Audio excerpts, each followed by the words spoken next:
you. He's like, yeah, as long as the same thing, because they said the same thing. Like, you know how there's like some products and same people like same thing with a different name. Well, that's what she told me, but it was. When you pull out your micromedics, pull out your micromedics. No, okay. Yeah, the doctor was like, so like, let's get on the call. You should have time. If this gives you like shady whatever. So I wrote them out. I'm like, why don't I call again? Like, kind of in a hurry. And the other one, it's just this guy. Oh my god. So this lady, she's the one who like was find another place or something. And she's like, do you not know if I'd like to look up the kid? I'm like, I can log in here. Just log in. They can't log in if I can't. You don't know what to look up. You asked me about it or not. I did.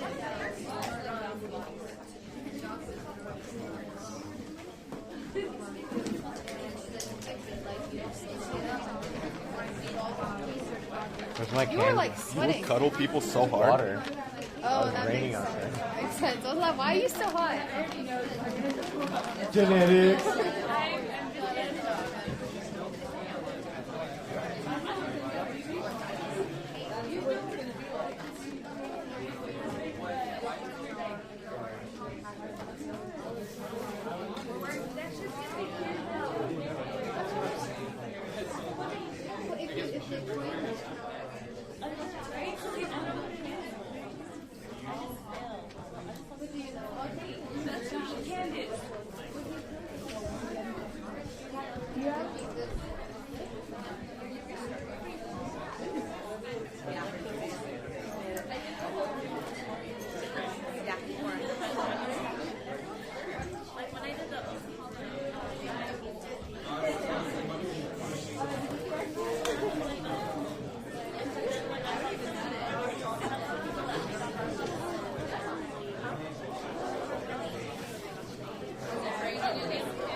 Spectrum of activity.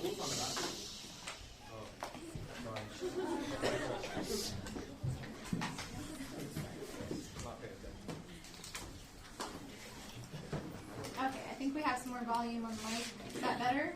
Yeah? Okay, good. I'll go ahead and introduce myself. I think I got to meet a lot of you during orientation. Sorry, Dr. Donnelly. Can you do it a little bit louder? Yeah. Is this? I don't know if it's on. It's on. Yeah. I can hear it, but it's not picking up really well. And I heard this mic isn't working, so I'll just get really close and not move from this position, or try to speak really loud. I got to meet lots of you during orientation, so that was exciting. We get to spend one lecture together.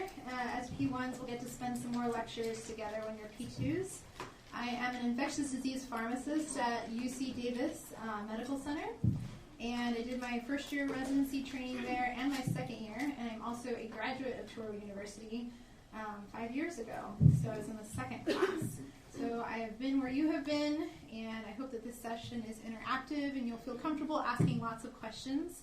I love infectious diseases and residency as well, if people are interested in being in that setting or thinking about that as a career goal. Go ahead and point out some things that you can do when you move on in your career. I am a BCPS, board certified in pharmacotherapy. After you graduate, you can take more exams and get this certification. There's different categories now. The main one used to be board certified in pharmacotherapy. Now there's board certification in ambulatory care, and you can do specialties in critical care, nutrition, pain.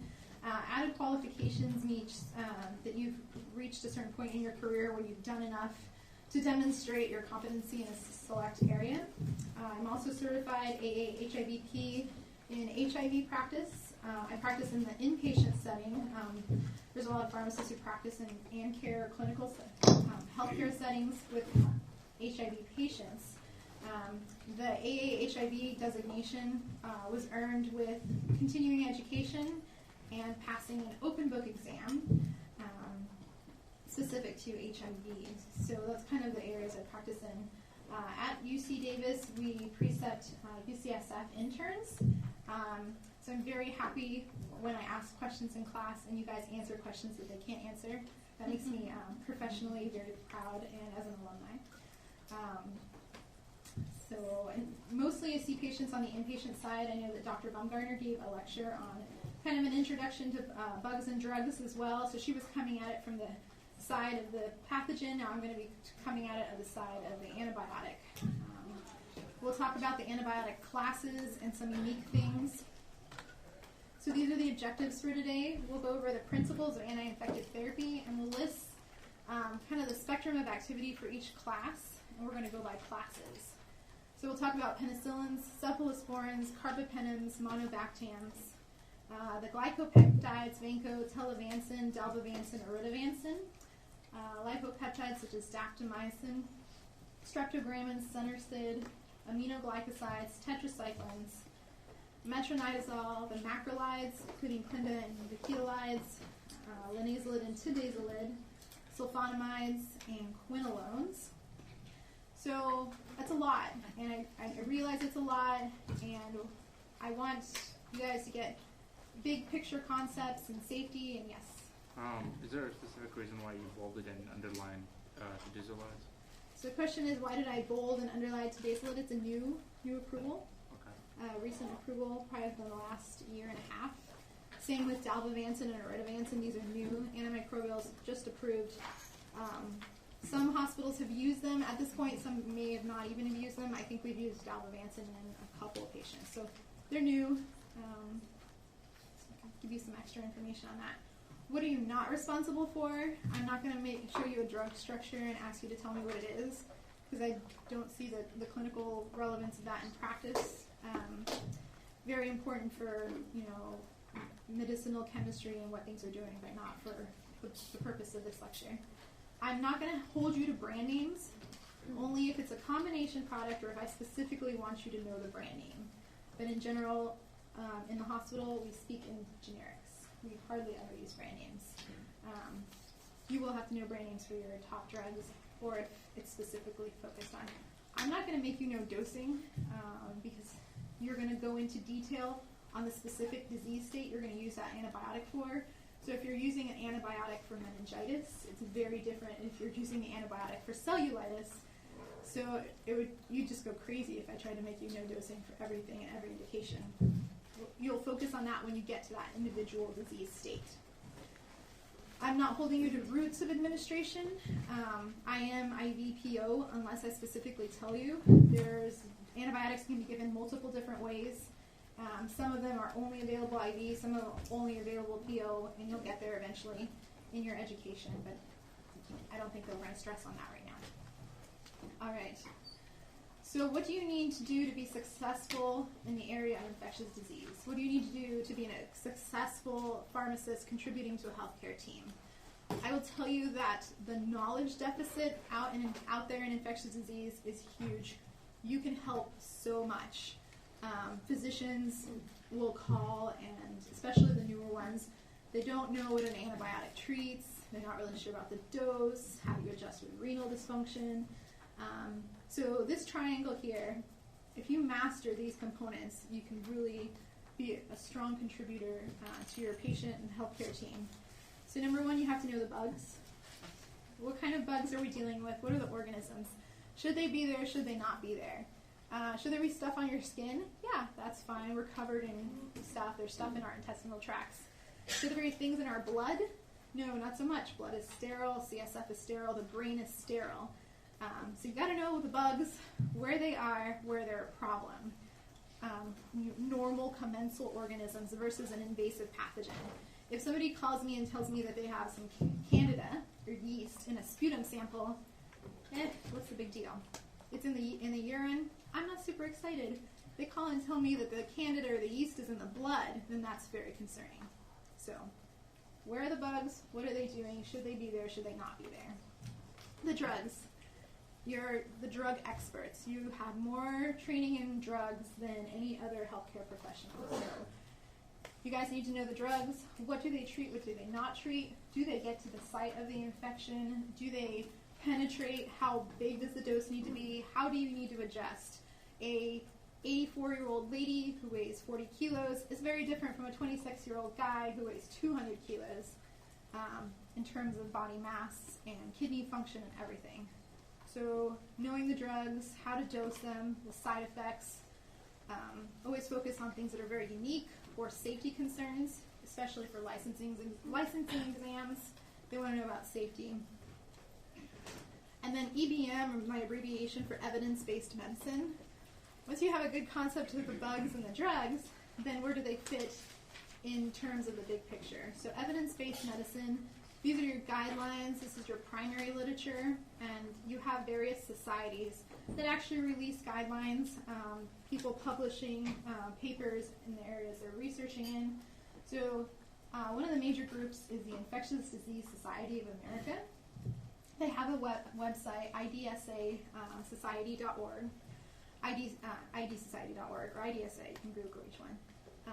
And on their tab, they'll have guidelines, and they're free. You can go on there and click on meningitis, and it'll give you the guidelines. You'll go on there and click hospital-acquired pneumonia, and it gives you the guidelines. Centers for Disease Control, the CDC, also has beautiful tables and maps and guidelines. They have a program called Get Smart about antibiotics. Antibiotic stewardship is huge. In California, kind of started it, like we usually do. They mandated, with the Senate bill, antibiotic stewardship, and now hospitals are requiring it. So guess what? There's a whole lot of jobs out there now for pharmacists, especially those trained in the area of infectious diseases. So these are the keys, kind of overall. We're just going to go over the generalities, get you comfortable with the drug classes, and kind of moving between the drug classes in terms of allergies, cross-reactivity. And then as you go through track 4, and next year you'll do a lecture on meningitis, you'll do a lecture on endocarditis, on TB, 2 lectures on HIV, and you'll really dive into these things in greater detail. All right. So why are antibiotics important? Why am I so passionate about infectious diseases? Antibiotics are limited, and what we have, we need to use wisely. In UCLA, they had a superbug infection that was leaked to 2 deaths and 179 patients that were also potentially infected. So what was this? This is a multi-drug resistant bacteria, which Dr. Baumgartner mentioned in her lecture. UCLA was doing scopes. They were scoping patients, and they were following procedure. They were cleaning the scopes the way the company told them to clean them. But they didn't realize that there was a little pocket inside of the scope that was trapping some fluid, and inside that fluid was the multi-drug resistant bacteria, and they were using that scope and going to the next patient and the next patient and the next patient and the next patient. The bacteria that was there was multi-drug resistant, or just resistant to everything, and then what do you treat them with? So they actually had some deaths and people being infected, and it's gotten a lot of attention. Unfortunate, but antibiotics also don't generate a lot of money for the companies that create them. Usually a treatment course is a week or 2 weeks. If you're going really crazy and you're treating for a long time, we're treating for 6 weeks for a bone infection. So that compared to somebody who's going to be on antihypertensive or medication for thyroid for the rest of their life, you could see the money in that, right? Versus 2 weeks and you're done, 1 week and you're done. Now we have antibiotics where it's 1 dose and you're done. So we really need more agents, and we need to use the agents that we have appropriately. So the ID Society of America has called for this 10 new drugs by 2020. And I think Dr. Baumgartner also mentioned this as well. But the status is we need new antibiotics with novel mechanisms of action. And I'll talk about some of these agents here. We're on our way there, but we're not there. A lot of stuff that we have, penicillin was discovered in the early, in the mid 1920s, and then we have vancomycin from the 50s, and a lot of that stuff was discovered in nature and how it was working in nature, and now we have to come up with new targets or novel mechanisms. All right, so principles of anti-infective therapy. So what do you need to do when you're helping treat a patient? We have to select the proper agent. So is the agent appropriate for the infection you're treating? And then you have to think about your host. Who are you treating? Who is your patient?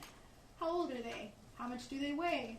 Are their kidneys working well? Not well? Really well? That they're burning through the drug and clearing it really fast? Liver dysfunction as well. Dosing. How much drug do you need to do to get to the site of action? And how much before you actually get into toxicity? So there's that fine line between effective and toxic, or increased side effects. And then how do you evaluate efficacy? So if you're treating an infection, what are some of the things that you would want to know about your patient to see if they're getting better? So let's say it's a skin infection, it's a cellulitis. What kind of parameters would you want to know, or would you be looking for? What do you think? Skin infection. Sorry, can you repeat the question? How would you evaluate the efficacy of your treatment? How would you monitor that what you're doing for the patient, the treatment you're giving is working. Symptoms. Okay, are the symptoms getting better? Are they having pain and swelling associated with the area? So are the symptoms getting better? What else? Is it spreading? Is it spreading? Yeah, so oftentimes when someone comes in with a cellulitis, we'll actually take a Sharpie pen and you mark the area. And then you watch. Is it getting bigger or is it getting better? So you look for clinical improvement. It's really hard to see clinical improvement from day to day if you're just kind of looking and trying to remember. My husband was on travel for work and he got stung by a bee right on the outside of his knee. He's not allergic and he calls me and he's like, it's a little red. And I'm like, well, okay, that's normal. And then he says, it's starting to spread. And I'm like, huh. He got home and it was about, I'd say maybe a foot distance. And so I went ahead and marked it with a pen. I said, okay, if this spreads anymore, we're going to an immediate care. So we marked it with a pen, and over the course of the next few hours, it continued to spread outside of those lines. So most likely what happened was when the bee decided to take a bite out of his leg, it pushed in some bacteria, caused a strep or a staph infection. A few antibiotic doses later, and it starts to recede. So you can physically see the efficacy. That's how you can evaluate efficacy. What other markers would you want? Objective ones that you can measure.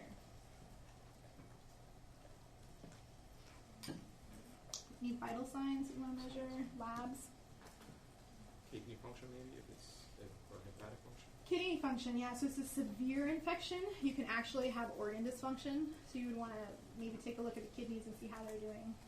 Again, this is just very general. We're just kind of thinking of like what big picture, how are we going to evaluate a patient? Anybody want to check fever? So fever curve. Always look at trends. I like students, interns to look at trends over time. If you just look at one value, okay, right now my temperature is 98.6. But let's say for the last 3 days it was 102, right? So look at the trend. Is it getting better? Is it getting worse? Where are we going? White counts, leukocytosis is another thing that's followed. Microbiology may look at blood cultures. Blood cultures, they actually take they draw from two spots. So let's take one arm and the other arm, put its blood into a bottle, and then put the bottle in an incubator. So that's a blood culture. We can talk about that more in your labs. All right, so let's talk about mechanism of action. For those of you who are visual, here you can see a bacteria and the different components of where things are acting. So in terms of mechanism, we have our cell wall synthesis inhibitors. That would be our penicillins, cephalosporins, vancomycin, daptomycin. I threw in some other ones in there. Isoniazid and ethambutol we won't talk about today, but those are big in TB. The ones that work on protein synthesis would be your aminoglycosides, tetracycline, chloramphenicol, macrolides, linazolid, and now tidazolid. Disruption of cytoplasmic membrane. These are the polynes or antifungals. You'll get antifungals separately. And then inhibition of general metabolic pathway, sulfonamides, trimethoprim. And then RNA DNA sequence inhibitors. We're looking at our quinolones and rifampins. So for those who like to organize their thoughts in a more visual way, you can kind of draw out your bacteria and mark where it's working. I'll just say this now, but for HIV, for the life cycle, they'll have something like this, and they'll have numbers and stuff, and on a licensing exam, they may ask you, where is the antiviral working? So that would be a fair game on a licensing exam. All right, so we're going to start with the cell wall inhibitors. I'll just go ahead and say this. Cell wall inhibitors work really well when you have an active infection that's rapidly dividing, but once you actually have a mass of bacteria kind of sitting somewhere in a biofilm, so let's say it's a heart infection, it's endocarditis, and you have this giant vegetation in your heart stuck to a valve. Once the bacteria are kind of in that mass, I like to call it kind of a bacteria condo, because they're all hanging out together, they're very comfortable, they're in a protected environment. They're not actively dividing. So the cell wall inhibitors don't work as well because the cells aren't going through that replication phase. All right, beta-lactams, we have penicillin, cephalosporins, carbapenems, monobactams, and then vanco, dalbavancin, oritavancin, and daptomycin. So we'll kind of go into each one. All right, penicillins, natural penicillins, we have penicillin G, which is IV only. Did you already have your Track 2 lecture by Dr. McCormick? Yes? Okay, so she called it penicillin GAG, G for GAG, because you can't take it orally. All right. Penicillin VK, or oral penicillin. Sorry, for penicillin G, I thought you can give it orally for like Strep throat. The actual formulation of G? Mm-hmm. We use the penicillin G IV and then the penicillin VK for PO. I'm not sure about the penicillin G given orally. Yeah. We can talk about that at the break or something. All right, penicillinase resistant penicillin. We have nafcillin and dicloxacillin. Aminopenicillins, ampicillin and amoxicillin, and then the anti-pseudomonals, piperacillin or piperacillin tazobactam is a combination product. All right, so penicillin G and penicillin VK. Penicillin is commonly reported as a drug allergy. You're in retail and AmCare in the hospital, pharmacy settings, drug allergies are going to be very important component of what you're doing. We always talk in the hospital when we're training someone about see one, do one, teach one. So you see somebody do their whatever they're doing, a procedure or a process or their job, and then you do it and then you can teach somebody. So when I evaluate a patient, I'm looking at the patient, they come up on the computer, and I'll show you some examples at the end. I look at, okay, I have a patient, I look at their age, and the next thing I look at is their allergies. Do they have any allergies? Are they reporting any allergies? Here's the kicker. You really have to look at what they're saying their allergy is. Because just because it says penicillin, are they really allergic to penicillin? Some people will say, I'm allergic to penicillin because my grandma was allergic to penicillin and it's hereditary. No, it's not. So I've had another person who had penicillin in their allergy list, and it said allergic to penicillin, and the comment was, it doesn't work. How is that an allergy? Penicillin, I've seen like amoxicillin, nausea, vomiting. Okay, so we have an intolerance or a side effect, not an allergy. If you tell me that your throat swells up and you can't breathe, now I'm really concerned. Okay, so drug allergies are very important. We're there for patient safety, to protect the patient, but we also have to question that drug allergy, getting stuff off the profile, if possible. I had a recent one, and I actually wrote it down because I thought it was so great. Patient had an allergy to nafcillin, and I thought, oh, wow, that's really unique. And so I had the resident call up to the floor to talk to the nurse, to talk to the patient some more. What happened when they took nafcillin? What was the reaction? It ended up being something completely different, like aspirin, and had put it in wrong. And so for the rest of that patient's visits, they were just going to be drug allergy nafcillin. Nobody was going to, and nobody was going to give them nafcillin. They were going to get alternative therapies. And so if there's a drug allergy, find out what the reaction is. If there's no reaction there, try to find out from family members or someone, and really pin it down. If it gets really, we have patients with, no kidding you, we'll have like 10 to 15 allergies, drug allergies. It's like everything is on the list. At that point, you can call for an allergy consult or have them see a specialist, and they can actually test to see, are these really drug allergies, or do you need a site consult, right? So drug allergies, very important, very commonly reported with penicillins. People have looked at the number of patients reporting a penicillin allergy that are actually really allergic to penicillin. There's skin tests that can be done. And if they are truly allergic and you still need to use penicillin, then we can actually do what's called a desensitization. So penicillin has been around since Alexander Fleming found it, so for a really long time, one of our first antimicrobials. It is primarily used for gram-positive infections. Really, it's the drug of choice for syphilis, especially neurosyphilis, and you'll get STDs next year. But if someone has neurosyphilis, syphilis has progressed, further on, and they're in the hospital, we will actually do a desensitization. So it requires the patient to be in the ICU.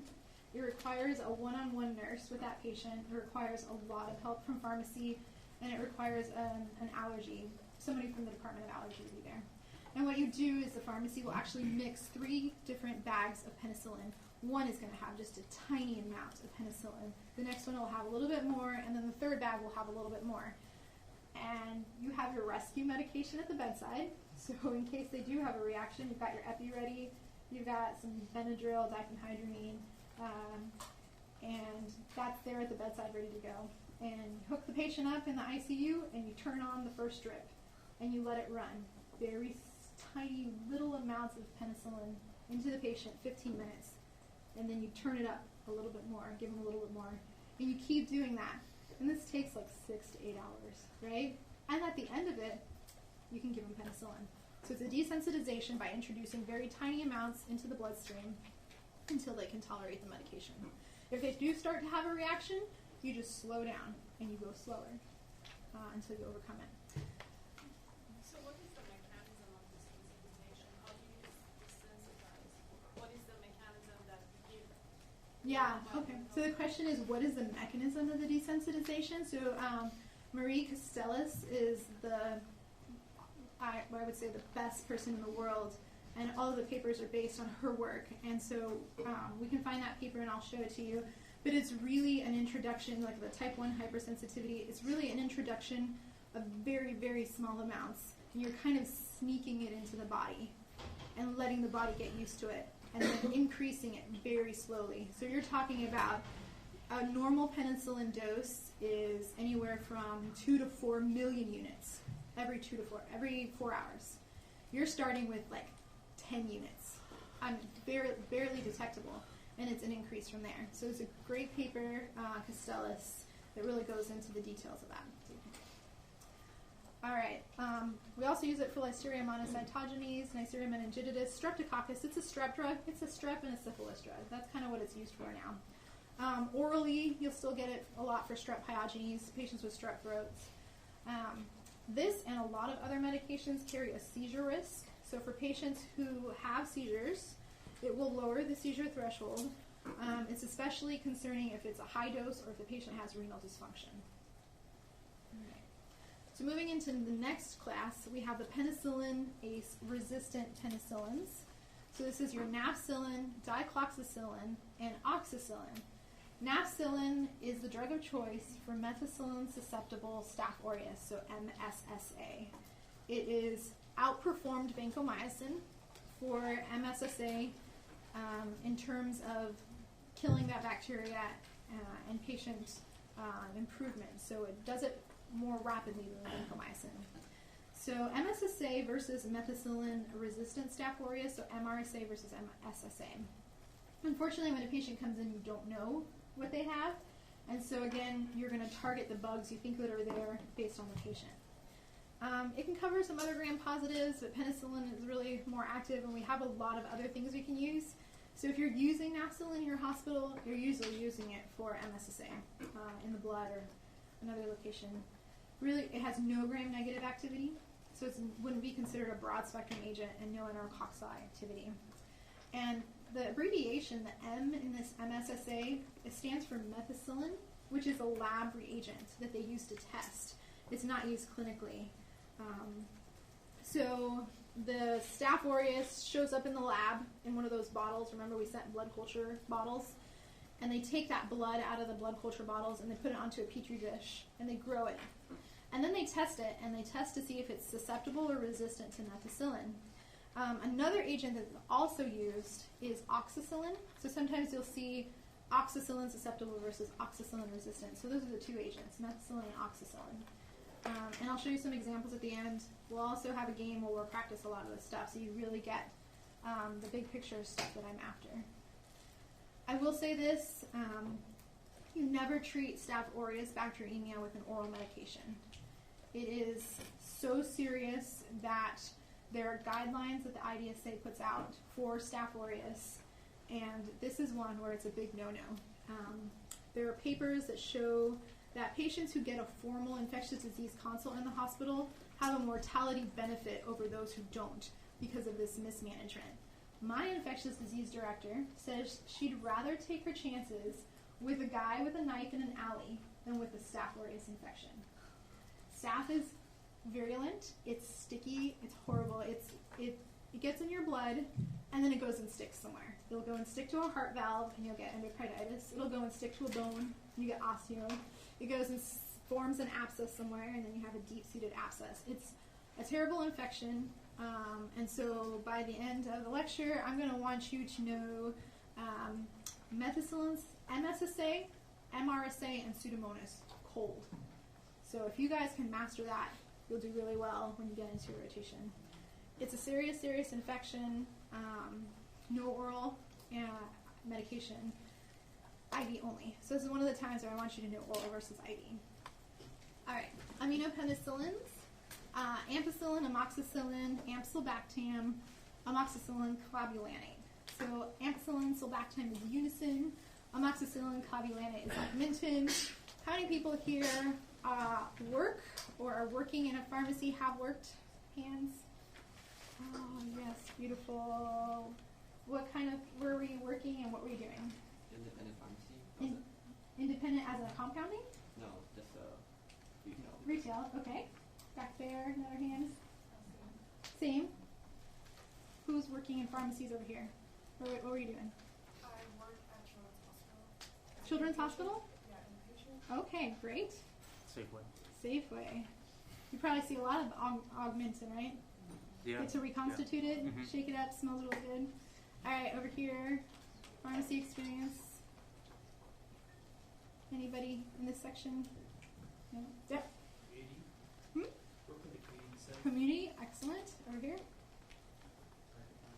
Target Pharmacy, which is now a CVS, right? How do you feel about that? Okay. Anybody else? Walgreens. Okay, good. Excellent. I'd like to get an idea of, who's seen these medications, actually reconstituted them, or dispensed them in the pharmacy. All right. So these guys are very similar to penicillin. So I like to think of them as penicillin plus. So if you're a visual person, you can add a little plus sign and say they have better enterococcal activity than penicillin alone. So they're good for a mixed infection. So if you think there's some anaerobes in there. So kind of throwing these terms at you. If you have any questions or you want me to explain, please raise your hand. I know that you've had a previous micro lecture, and then you had micros undergrads as well. So you guys have done a lot of the bench work and plating, things like that. Okay. So ampicillin susceptible enterococci can be used for vancomycin-resistant enterococcus, so VRE. VRE is another big one. Probably not going to hammer VRE as much as I'm going to pound on the MSSA, MRSA, and Pseudomonas. VRE, vancomycin-resistant enterococci. Off the top of the head, when somebody hears VRE, what do people usually want to use to treat?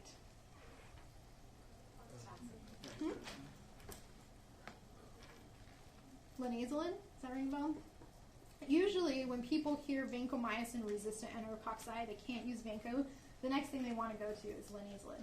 There are so many other options of things you can treat with.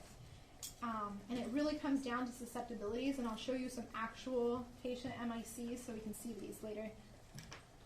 And then, sorry to visit that point. So once you get to the point where somebody's resistant to a medication, is everything from that point on IV, or are we still checking idea of giving them an oral antibiotic? Great question. So the question is, once you know if something is resistant, do you have to use IV, or can you still use oral? So that's great in terms of bringing up the point of bioavailability and efficacy. So a lot of people think IV is better. IV is pretty great because you're getting it into the body. Oral is also excellent if you have the right conditions. And so to quote Dr. Yosuzuka, it depends. Right? IV is usually started if the patient is severely ill, septic, organ dysfunction, because you're worried that if you give something oral, it's not going to get to the site of infection. It won't be absorbed. Because when you're in the hospital dying, your organs are shutting down, your body is not worried about digesting that hamburger you had. It's worried about getting blood to your brain and getting blood to your heart. In terms of resistance, when somebody comes in, we do cultures and we check the blood and we do all these tests, but we don't really know what we're dealing with. Not for a few days, because it takes a while for the stuff to grow in the lab and for us to actually test it.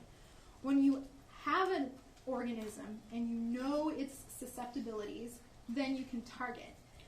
So fortunately, in this situation, you have VRE. And we've said, okay, you have a patient, let's say it's a urine infection. Okay, we have VRE in the urine, and we know that it's resistant to vancomycin. Vancomycin is not going to be used in this situation. What else can you treat? So that's why you want to know next step is it susceptible to ampicillin? And if it's in the urine and the patient is doing well, then you can go ahead and use an oral. The question is always, can you use an oral? Will it get to the site of the infection?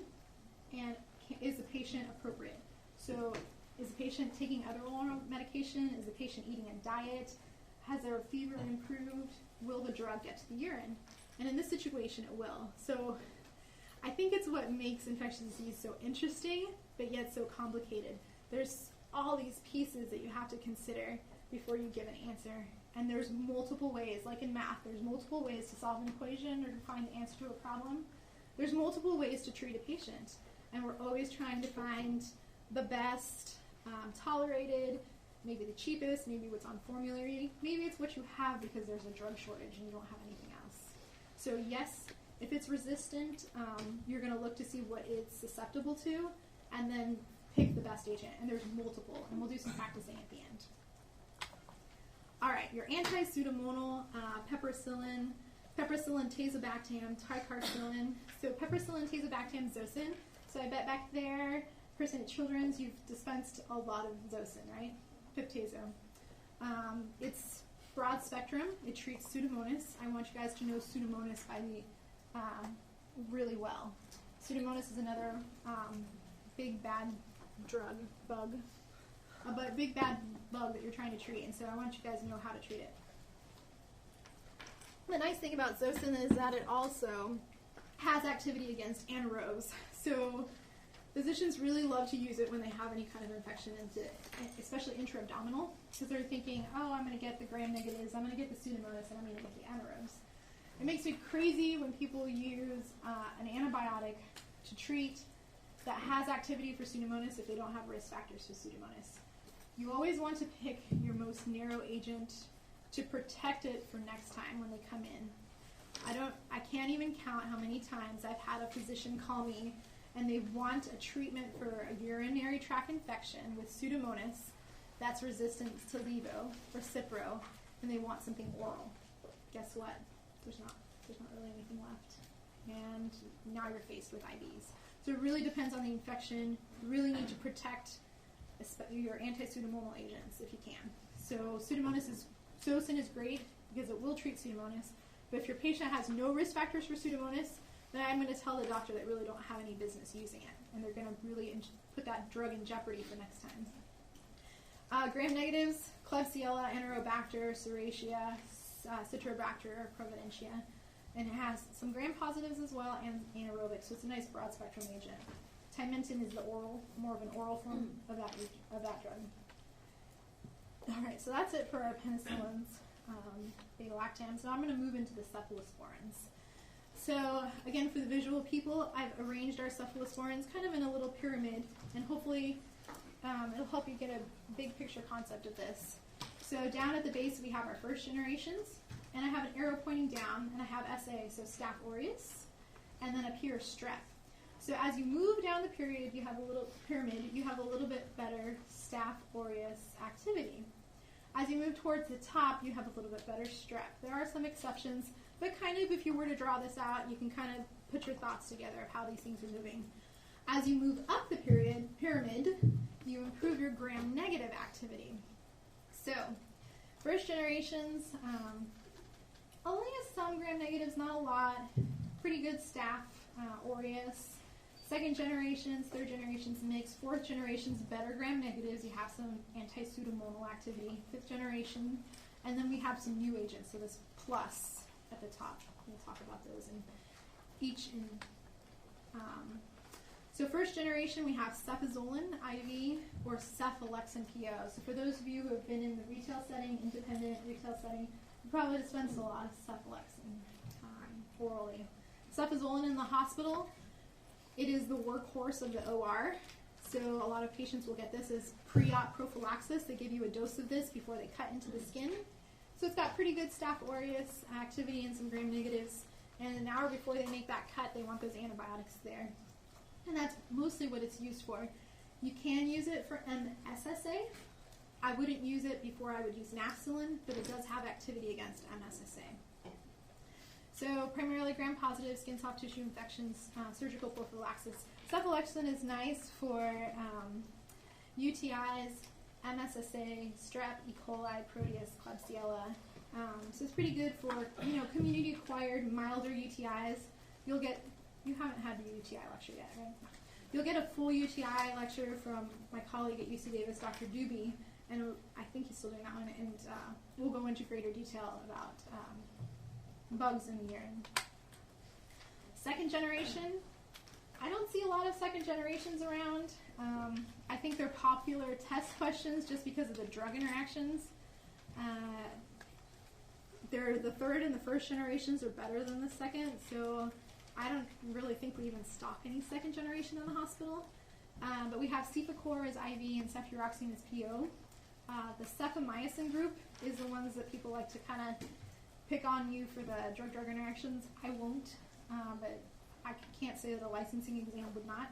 So the cefamycins, I like to remember it as the man met the fox for T. Cefmetazole, cefotetan, cefoxitin. They have some sort of a branch that has a drug interaction with warfarin, so that's kind of everything interacts with warfarin, so I'll just say that right now. They are rarely used in the hospitals because we have other things with better activity. Outpatient, maybe for some respiratory infections or UTIs. There's a lot of resistance in UTIs now, so you're probably reaching for a fluoroquinolone or trimethoprim sulfamethoxazole or nitroglycerine. All right, third generation cephalosporins. Ceftriaxone and ceftazidime, probably the most popular out of this group. There are the IVs. Cefotaxime, cefdinir, and cefpodoxime are oral.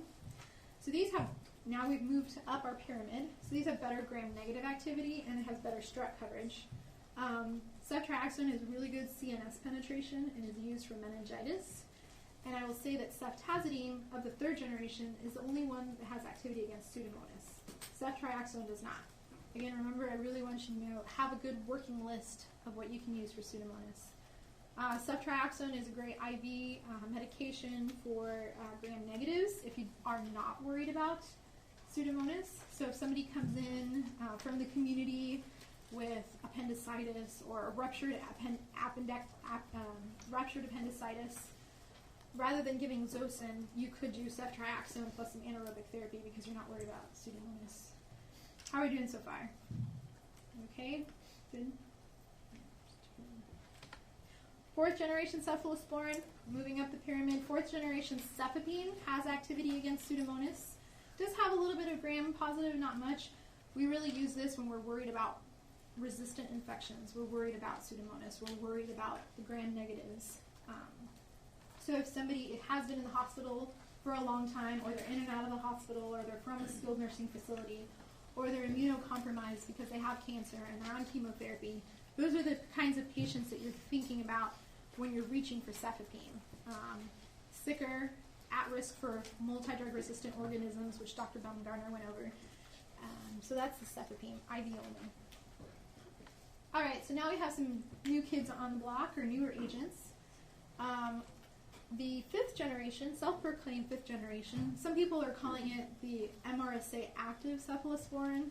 They like to call themselves a fifth generation cephalosporin, but that's ceftaroline. So I think of it as ceftriaxone plus MRSA therapy. Again, remember MRSA therapy, you want to know those agents really well.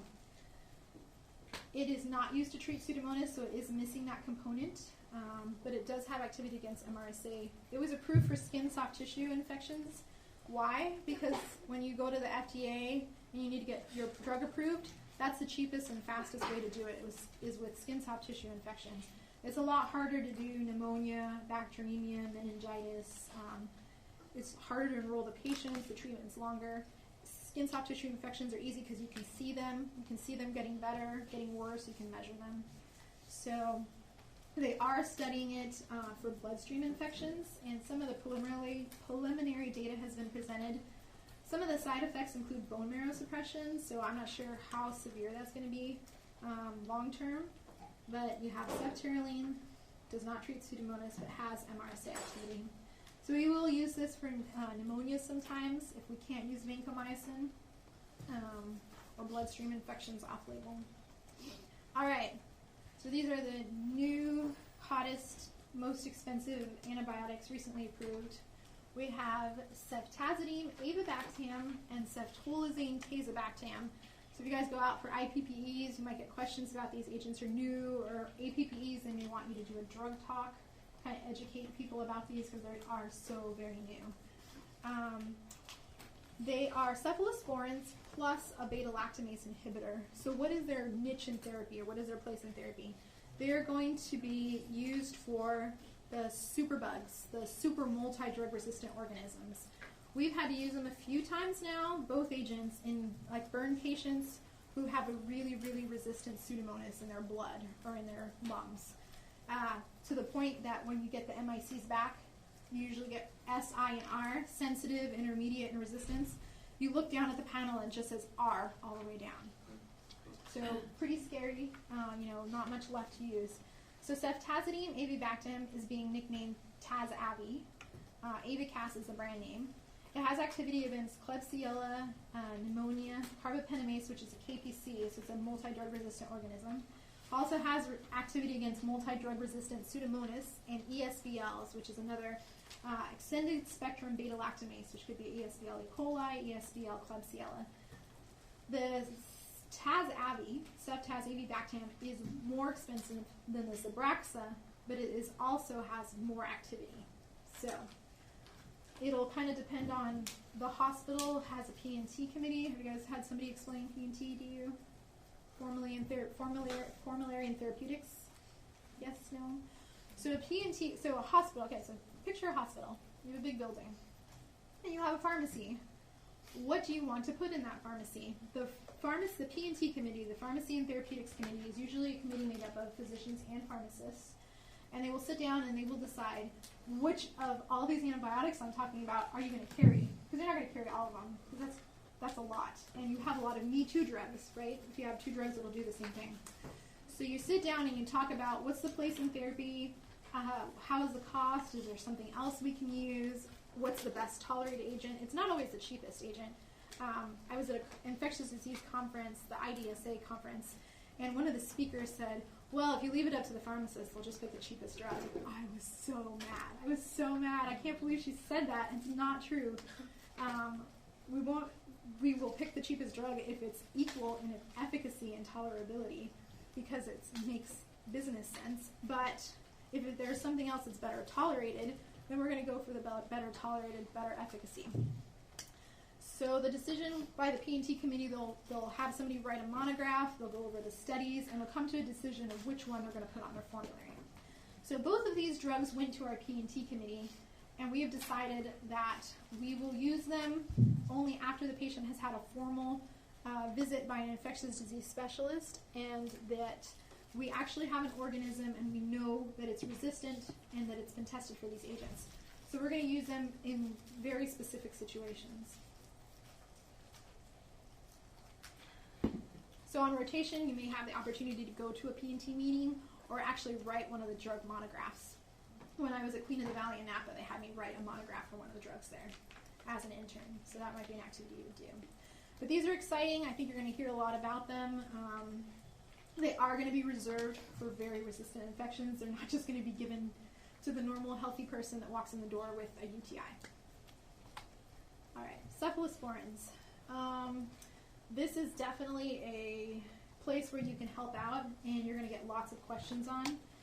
It's the term cross-reactivity for penicillin allergies. So lots of people reporting allergies to penicillins. I already told you to question the allergy, and is it a true allergy or not? So if the patient is allergic to penicillin, can they take a cephalosporin? What is the risk of that cross-reactivity? It's about 5%. Some people say less than 5%, some people say a little bit higher than 5%. But it's about 5%. So if you're truly allergic to penicillin, if I give you a cephalosporin, you have about a 5% chance of having a reaction. If you have a rash when you take penicillin, I feel pretty comfortable giving you a cephalosporin. You might get a rash 5% of the time. If your throat swells up and you can't breathe when you take penicillin, no. We're not going to use the cephalosporin. The risk is small, but it's severe enough that it won't be done. So when you're looking at drug allergies, you also have not only what are they allergic to, that one agent, but if it's similar in structure to another agent, that would be the cross-reactivity. anaphylaxis to penicillin, the risk is too high. So at that point, you have to step back and find something else or desensitize the patient. Put him in the ICU and start that drip. Cephalosporins, I'll go ahead and mention, there is a seizure risk, high doses, and patients with renal dysfunction. So you guys got the concept, cross-reactivity, okay? All right, carbapenems. Carbapenems, as we move in spectrum, these are the big guns, okay? You're bringing out the bazooka, you're bringing out the Tommy gun. You're gonna blast that infection with everything you've got. Gorillacillin is kind of a nickname. I actually had somebody tell me that a carbapenem was a gorillacillin. It's just a joke. Gorillas are really big. It's not an actual drug class. They're very broad spectrum. So this is for patients who are severely ill, have been in the hospital a long time, have risk factors for multi-drug resistant organisms, such as they're immunocompromised, they've seen a lot of antibiotics, they've been in and out of the hospital. We had a patient who was a kid, he was about, I think he was 8 years old.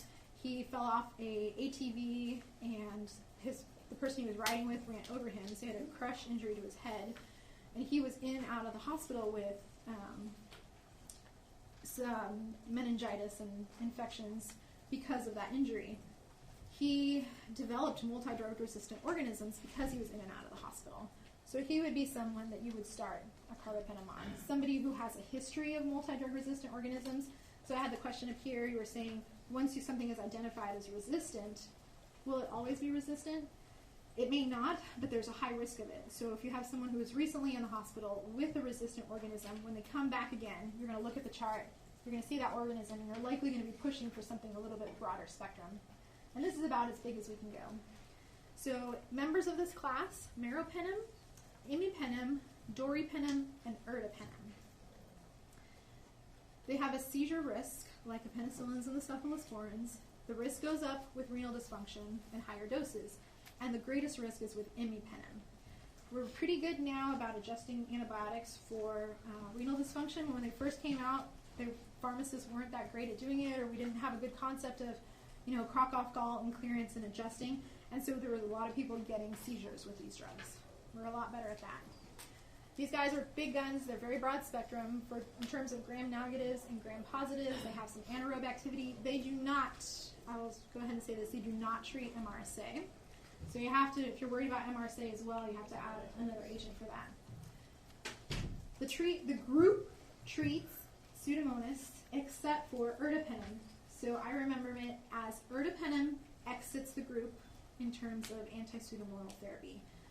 Meropenem, imi, and dori will treat Pseudomonas. Ertapenem exits. It will not treat Pseudomonas. So, there you go. Monobactams. So there's a tree there, and it's got little gram negatives on it. Aztreonam only has activity against gram negative organisms. It will no gram positives at all, not even a little bit. It's a monobactam in structure, and the beautiful thing about it is it's safe to give patients who are allergic to penicillin, even if it's anaphylaxis. There's no cross-reactivity.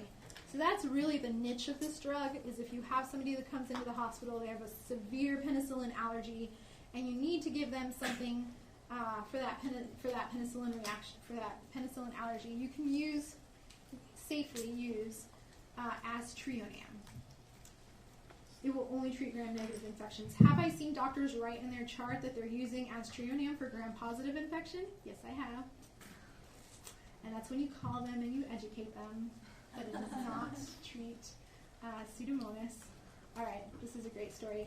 I'm sitting next to my ID director, Cindy Christensen, and she calls an orthopedic surgeon who's treating a patient who has a pseudomonal infection with clindamycin. And she calls to tell him the antibiotic you're using has no activity against clindamycin. And he tells her, yes, it does.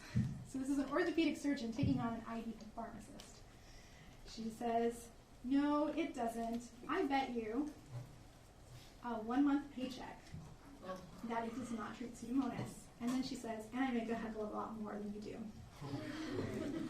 He then goes on to say, I looked it up on Wikipedia. And Wikipedia says it treats clindamycin. And she goes, if you want to take the bet, let's take it. It doesn't. And you need to change your patient to something that actually treats the infection they have and hangs up. So then we pull up the Wikipedia page, right? And we look on Wikipedia, and it talks about clindamycin, and then it says, and then it says Pseudomonas, blah, blah, blah, and then you get to the clinda part, and it says, except clinda. So not only did he quote Wikipedia to her, he also couldn't read. So he said, except. So, again, you guys can really help the patients in terms of therapy and what you're doing, and educating healthcare professionals. I mean, really, the orthopedic surgeon just wants to fix the bone fracture, right? Just wants to fix the broken bone and move on from there. So, Pseudomonas, Estrian will treat Pseudomonas and won't treat anything gram-positive. So if there's any staph or strep in there, it's not going to do anything. So you need to, but its place in the antibiotic world is that cross-reactivity. It's pretty expensive, so we try to get people off of it if that allergy is not true. So that's why I'm always checking allergies. Okay, well, what's the reaction? What's the reaction? All right, vancomycin. You guys are going to get so much vancomycin. You'll have lectures dedicated to how to dose it. There's an explosion in the literature about vancomycin and how we're using it in nephrotoxicity and ototoxicity. And my husband says I talk about vancomycin in my sleep. You'll get there. Eventually, you will get there. It is the drug of choice for MRSA infections. So it's IV. There is a PO formulation. This is that one time that I do want you to know the IV versus the PO. And I had a UCSF person get this wrong. The PO form of vancomycin is only indicated for C. difficile infections, Clostridium difficile infections. The PO formulation of vancomycin is not systemically absorbed. When someone has a C. diff infection, they've had antibiotics or something, and they've messed up the flora in their GI system, and they have severe diarrhea. So then we treat that with oral vanco, metronidazole for axamycin. You'll get a C. diff lecture.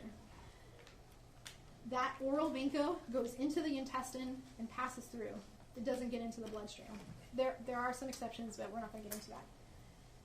For all intents and purposes, oral vanco is only for C. diff. That's its only indication. Do you have people that try to put patients on oral vancomycin to treat an infection? Yes. Nurses will call you and say, oh, the patient is eating now. Can we switch them from IV to oral? No, it's not going to get to the infection. It's not going to treat the site of infection. We've had insurance companies call us and tell us, why don't you just put them on oral vancomycin? Just take a deep breath. And then you say, well, it's not indicated for that. It's not going to get to the site of the infection. And so, yeah, point blank, I had a UCSF intern come and tell me that they wanted to switch their patient to PO vanco for an infection. And after I took a deep breath, I had to go look it up. So you guys will make me proud, and when your preceptors ask you, you will know what the answer is, and you will not do this to your patients. IDSA, Infectious Disease Society of America, has a guideline for C. diff specifically. They're pending a new update. There's a beautiful New England Journal of Medicine review article that was just published in April of this year, if anybody's interested. They also have a beautiful guideline just for vancomycin, and it's going to be updated soon as well. IV vancomycin. Okay, no more about oral. IV vancomycin. Drug of choice for MRSA. It's been around since the late 50s. When it first came out into the market, it was nicknamed Mississippi Mud because the IV formulation had so much impurities in it, it actually looked brown. How gross is that? They were injecting that into people. Now it's clear, which is a good thing. It is nephrotoxic and ototoxic, so it can hurt patients' kidneys and it can hurt their hearing. You're going to get so much on dosing that I'm not even going to try to go into that now because I don't see the point in that in the terms of this lecture. It has gram-positive coverage only. It will treat gram-positive infections, staph, strep, and enterococci.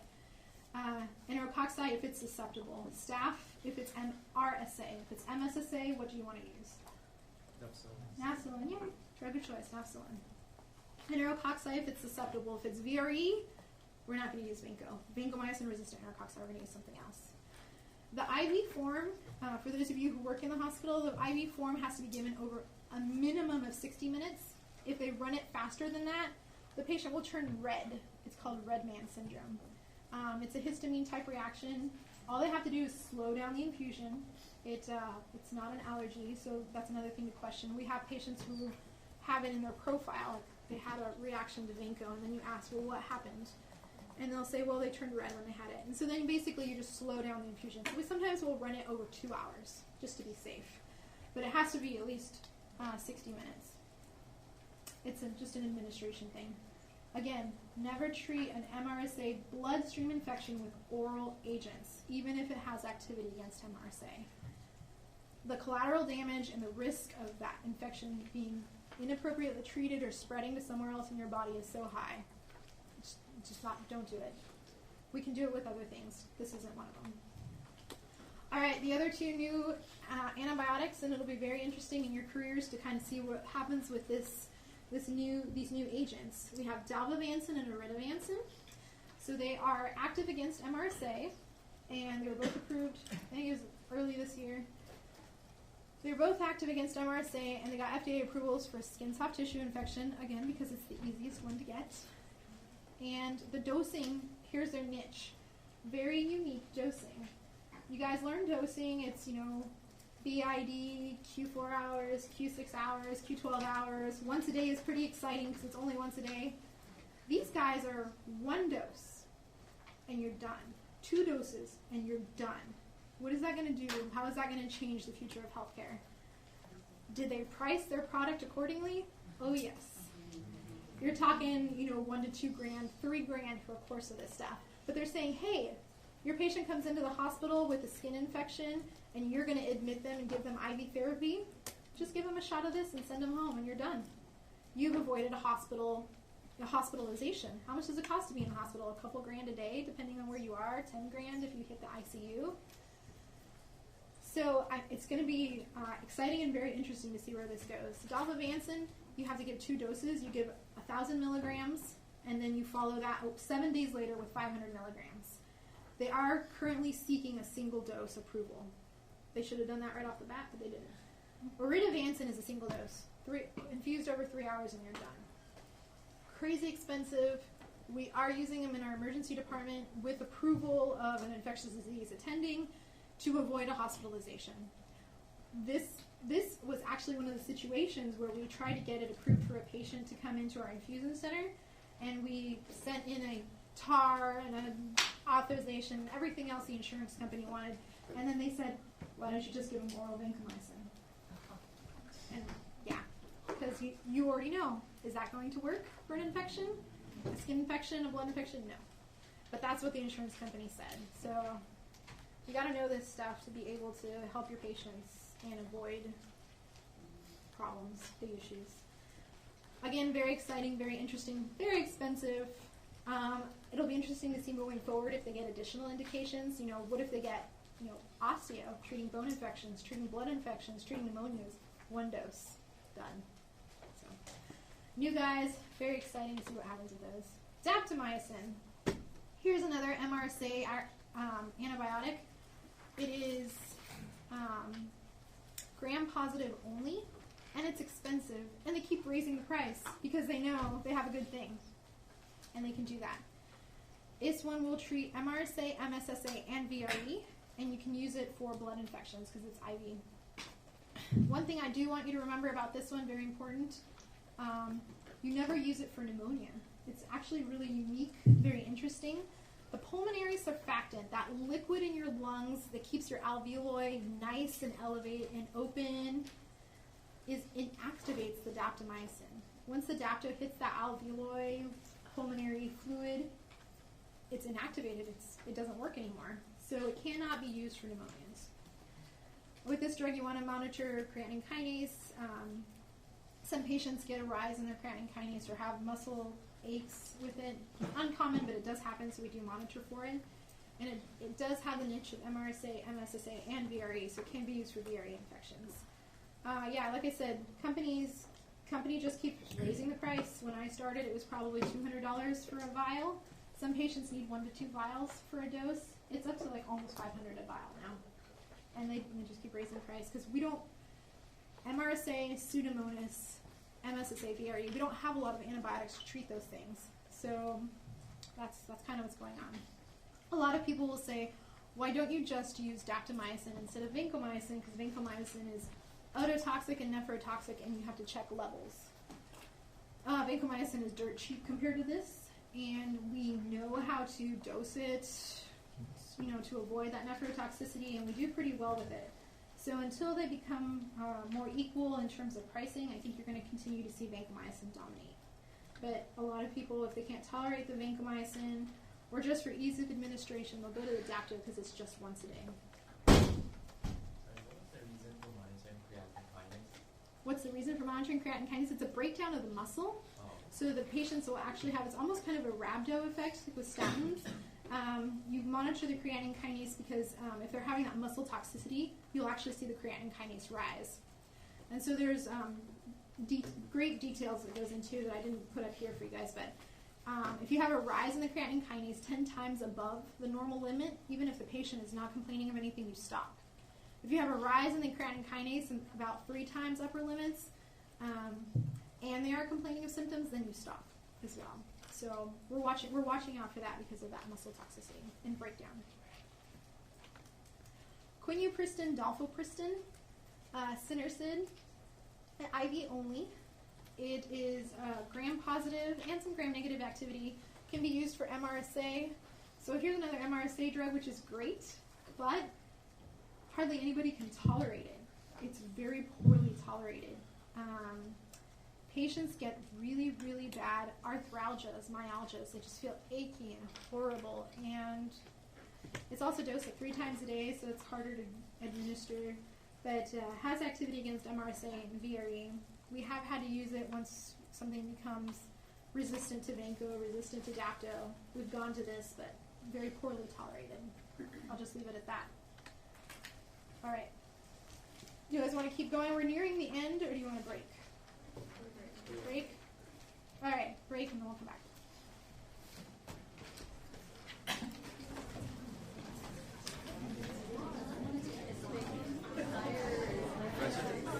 Is it okay if we open up a couple doors? Yeah. And I'm usually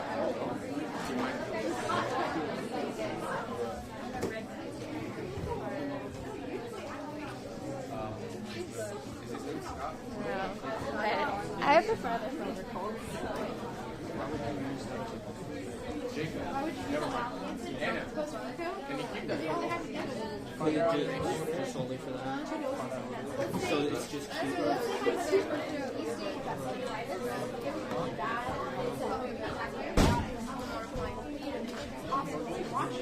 I don't know who it is. They could wear it. Send it home.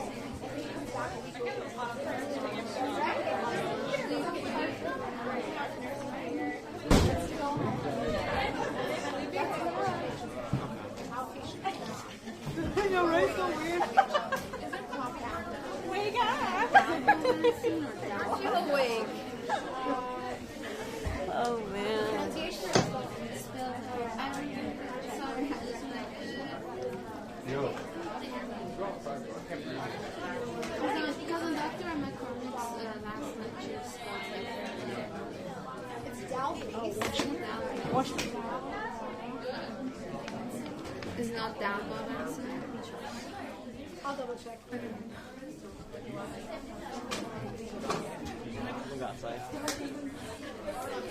I like this background, but I don't like this is all caps, so it's harder to see.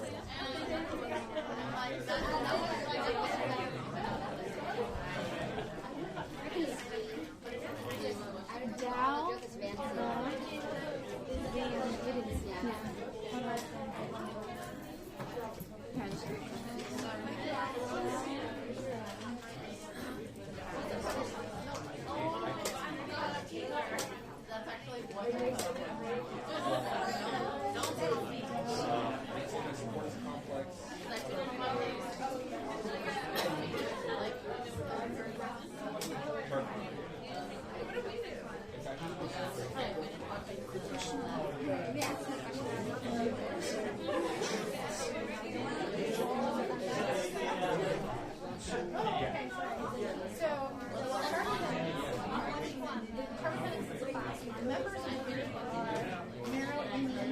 It needs any kind of so I say they have activity against set. So we're going to access that. So when you look at it, you're thinking about That's all you mean by exit, right? As in, like, it's not part of that group. it's not part of that. Oh, you're part of that. Oh, okay, wait, we have a question. Yeah, it's not really.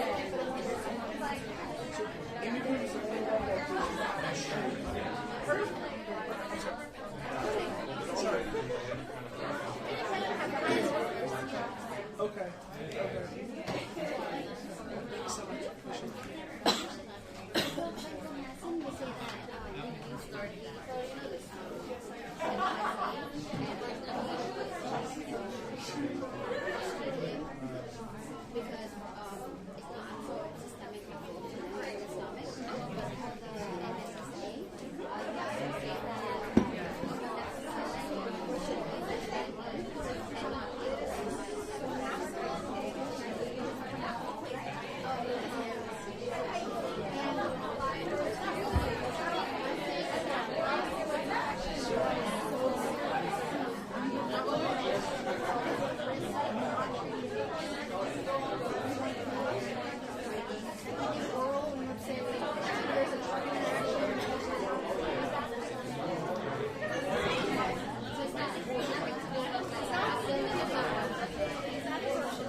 Yeah, because that's what I okay.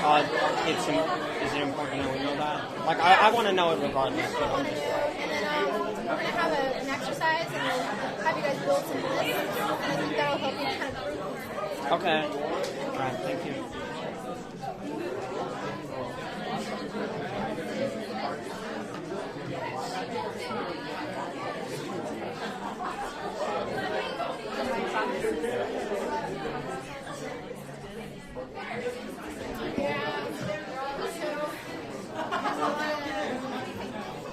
You got some competition.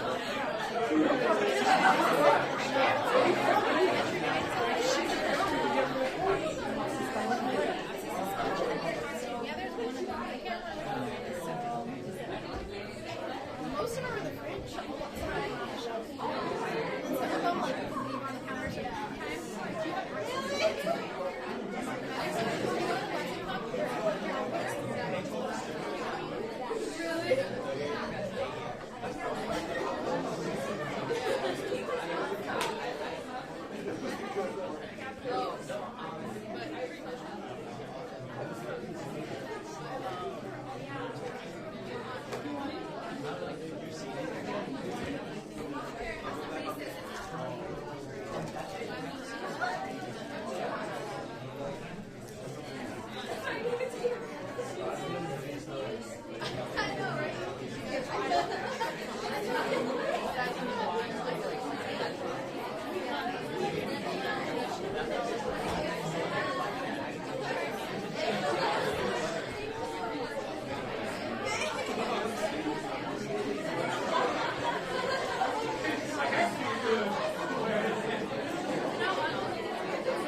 Or is it?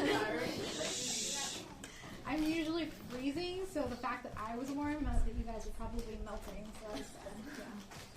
Feel free to open the door or adjust anything like that anytime. Someone did mention, I had a typo in the dalbavancin. It's dalbavancin, D-A-L-B-A-V-A-N-C-I-N. I'm not holding you to spelling, but if it was on, I don't think it's going to be on the top 10, 100 or 200 anytime soon. But that is the correct spelling, so dalbavancin. Trying to think about other questions that were interesting during the break.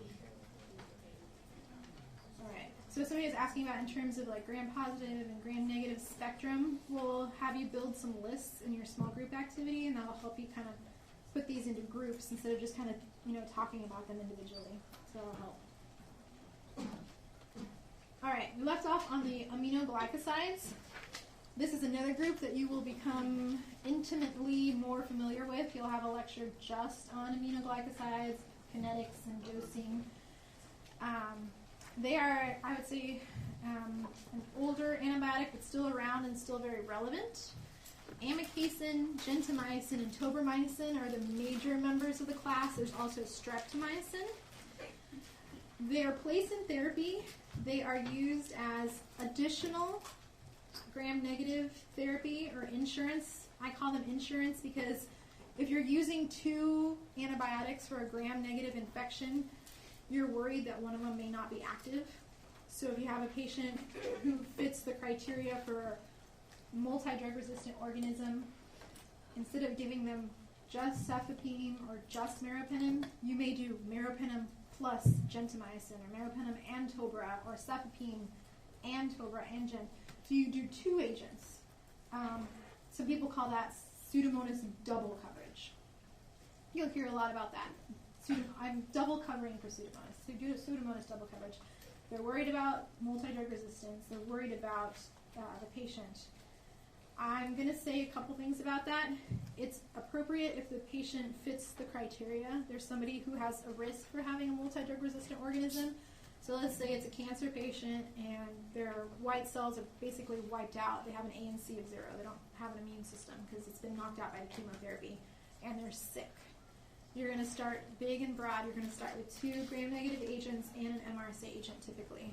And if they continue to be sick, sometimes they even add antifungal therapy. So they really start throwing a lot of things at these patients. Once you have an organism, you can clean it up. Once you've identified your organism. A lot of people mess that up. They think it's Pseudomonas, I need 2 agents. Once you've identified your organism and you know what works and what doesn't, you can go ahead and start taking things away. So that's why I call it insurance. It's there just in case your other agent doesn't work. So that's for gram negatives. They're not used on their own except, and this is the except. We typically, if somebody comes in and you're worried about gram-negative infection, you're not going to start with an aminoglycoside or only give an aminoglycoside. They have very poor tissue penetration in all the body except for the urine. So you could just use an aminoglycoside for urine. Is it done? No, because these guys are nephrotoxic, ototoxic, and you have to check drug levels. So once you start getting into that kind of stuff, people shy away from them. But you could use them in the urine monotherapy. But other than that, if I see somebody with a pneumonia that's just on an aminoglycoside, you just want to scream. It's not going to get there. It's not going to treat the infection. There's so many other things that are better to use. But they are nephrotoxic and ototoxic, and if you combine them with vanco, it makes it worse when you start mixing these drugs together. You are going to get lectures that go into great detail on the dosing. They're dosed, once a day because they have concentration-dependent killing versus time-dependent killing. And again, they don't penetrate very well. They also are used for gram-positive synergy. By synergy, I mean that their presence will help the main antibiotic work better. And the dosing is different. It's very small, and this is done for endocarditis. Endocarditis guidelines on the ID website have just been updated last month. So they're probably not as common as they used to be, but they can be used in small amounts for gram-negative infections. They do have pseudomonal activity, so that were the anti-pseudomonal, and they're IV only. All right, so that's aminoglycosides. Again, you'll spend a lot more time with them again concentration-dependent killers, ototoxic, nephrotoxic. Tetracyclines. Tetracyclines, you have minocycline, doxycycline, tigacycline. These guys are pretty much gram-positive for community stuff, so they'll treat community-acquired MRSA, community VRE. We do not give these to children, both born and unborn, so if somebody is pregnant, because they will permanently stain your teeth and they will depress skeletal growth. So this isn't something that you're going to fix with white strips or bleaching trays. It's actual staining of the teeth permanently below the enamel. You can't fix it. So that's why they're not given to children. There's also some skeletal growth depression. So because of that interaction, you also have to separate them from divalent cations. So divalent cations, anything with a 2+ charge, your iron, your calcium. You have to tell your patients to separate this, I think it's 2 hours before, 4 hours after. And when you counsel your patients, are you going to say divalent cation to a patient? No. So you put it in layman's terms. You're going to separate this from anything. If you take, iron, calcium, magnesium, zinc. People ask sometimes about ice cream and milk. Better to separate it. Probably not as big as of a problem, but you should go ahead and separate it. Sometimes it gets so tricky that patients are taking multiple supplements that we'll just ask the physician, is it okay if we just hold it while they're on therapy? And then we don't have to bother with the separating or this and this. We'll just say, while you're treating your infection with your doxycycline, we're going to have you hold off on your iron. And don't take it for 2 weeks. Right? It's a supplement. If not, then you have to counsel them on the separation. So that's your tetracyclines. All right, metronidazole. It's available in IV and oral. It has anaerobic activity and protozoa. This little guy swimming up here is Giardia.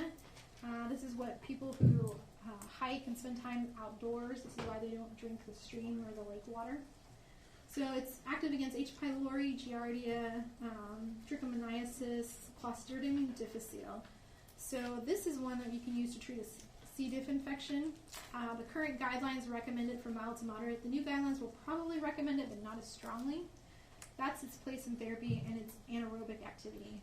One thing that you have to counsel your patients on with this, and I point blank asked a UCSF intern, and they could not tell me, so then I had them go look it up. You do not take this medication with alcohol. It causes a disulfiram reaction. So basically it's like going into a hangover instantly. When you combine the metronidazole with the alcohol, you have the nausea, the vomiting, the headache, just general, it just feels really bad. It can actually be a really severe reaction. So it's a very important thing to counsel a patient on. I had a patient at the VA that I was counseling this on, and he's like, I'm a tough guy. I can handle it. And I'm like, I don't recommend it. It's not going to be pleasant. So that's one of the major drug-drug interactions. People also get like a metallic taste when they're on it for a long time. They feel like everything tastes like metal, which is very unpleasant, especially for the foodies out there. Macrolides, these are azithromycin, clarithromycin, erythromycin. These will have gram-positive and gram-negative activity, including mycobacterium, chlamydia, and rickettsia. Azithromycin, I'm going to say, is probably used a lot for community-acquired pneumonia, like the Z-Pack. For those of you who have been in retail, you've probably seen those quite a bit. Erythromycin is used more for its side effect. It causes GI disturbances. So sometimes when you need to get the GI system moving, they'll actually give some erythromycin. Hardly ever used for infection anymore. You also see clarithromycin in H. pylori regimens, some STIs, and for prophylaxis. So these are macrolides. Clindamycin, IV and oral. You have streptococci, staphylococci, community-acquired MRSA, mouth anaerobes. Clindamycin, there are GI issues with higher doses, so I usually don't have patients go over 450 TID, so it comes IV and oral. Works really well for community-acquired MRSA, so if you have somebody that's coming in with a community-acquired skin infection, you don't have to jump to vancomycin. This is one of the things you can use. So when I think about MRSA treatment, I like to separate it into community-acquired and hospital-acquired. It used to be that MRSA was just a hospital-acquired infection. It was very rare. It's now moved out into the community. But the strains in the community tend to be a little bit nicer than the ones in the hospital. All right, linezolid. Linezolid is another agent that you have in your arsenal against MRSA. It's gram-positive activity only, but it is available oral and IV, so people really like that it's available in both forms. Has activity against VRE, vancomycin-resistant enterococci. Again, I mentioned people see VRE, they instantly think linezolid. There's a lot of other things you can use. This one's pretty expensive. What's funny is I think the IV has gone generic and the oral hasn't, so the IV is cheaper than the oral. So sometimes in the hospital, we're not in a big hurry to get them off the IV. Oral is nice, though, because you're not hooked up to an IV, decreases the risk of adverse effects. There is a lot of side effects with this one, especially long-term. Adverse effects with prolonged use, thrombocytopenia, optic neuritis, and peripheral neuropathy. We usually we start to see these at the 2-week mark and forward. Most infections you can treat fairly quickly, 2 weeks or less, and you're done. But if somebody is on this long-term, you really start to see a lot of these side effects. There's also a really severe drug-drug interaction. It has an FDA black box warning for serotonin syndrome. So I'm not sure if this was mentioned before, but any serotonergic agents with linezolid will lead to the serotonin syndrome. And basically, it's almost very similar to like tetanitis, where the person gets very rigid, contractions of their muscles, high temperatures, sweating, very severe reaction. And this is because linezolid, the chemical structure of linezolid, looks like an MAOI, a monoamine oxidase inhibitor.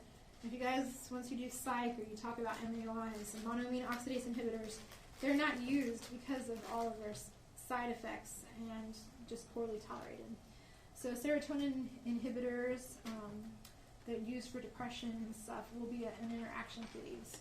So if you're using a computerized software program in the retail setting, you'll probably get an alert on your screen. There's a drug-drug interaction in the hospital as well.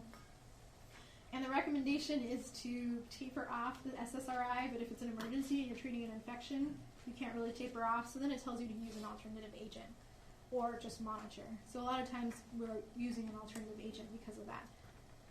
Newly approved, tadazolid, I'm calling it linezolid's cousin, it was approved June of last year. It is supposedly going to have less side effects than the linezolid, but that's yet to be seen because when it was studied very short courses, so we don't know about the long-term side effects. But it has activity against MRSA, it has a skin soft tissue approval, and the nice thing is it's once daily versus linezolid is twice a day. So once a day is easier to take, easier to do, can be done in infusion centers. So supposedly there may be less drug-drug interactions and side effects than linezolid, but I'm going to say let's wait and see, just because in the studies it wasn't given that long, short courses, 7, 12 days. We really start to see more of those side effects long term. We did not approve it to our formulary. I'm not sure if there's a lot of other places that are using it or stocking it, but we'll see what happens. Sulfamethoxazole, trimethoprim, Bactrim. You guys have probably been in the pharmacy. You've seen a lot of Bactrim, a lot of Septra. It's available IV and oral. It will treat community-acquired MRSA. The other place it's used a lot is for UTIs, urinary tract infections, because it has pretty good E. coli.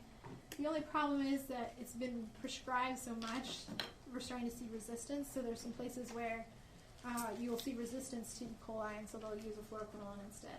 The other place in therapy it has is for pneumocystis pneumonia, treatment and prophylaxis. You'll talk about pneumocystis in your HIV, opportunistic infection, prophylaxis and treatment. So it's a niche. Stenotrophomonas nocardia, Salmonella and Shigella.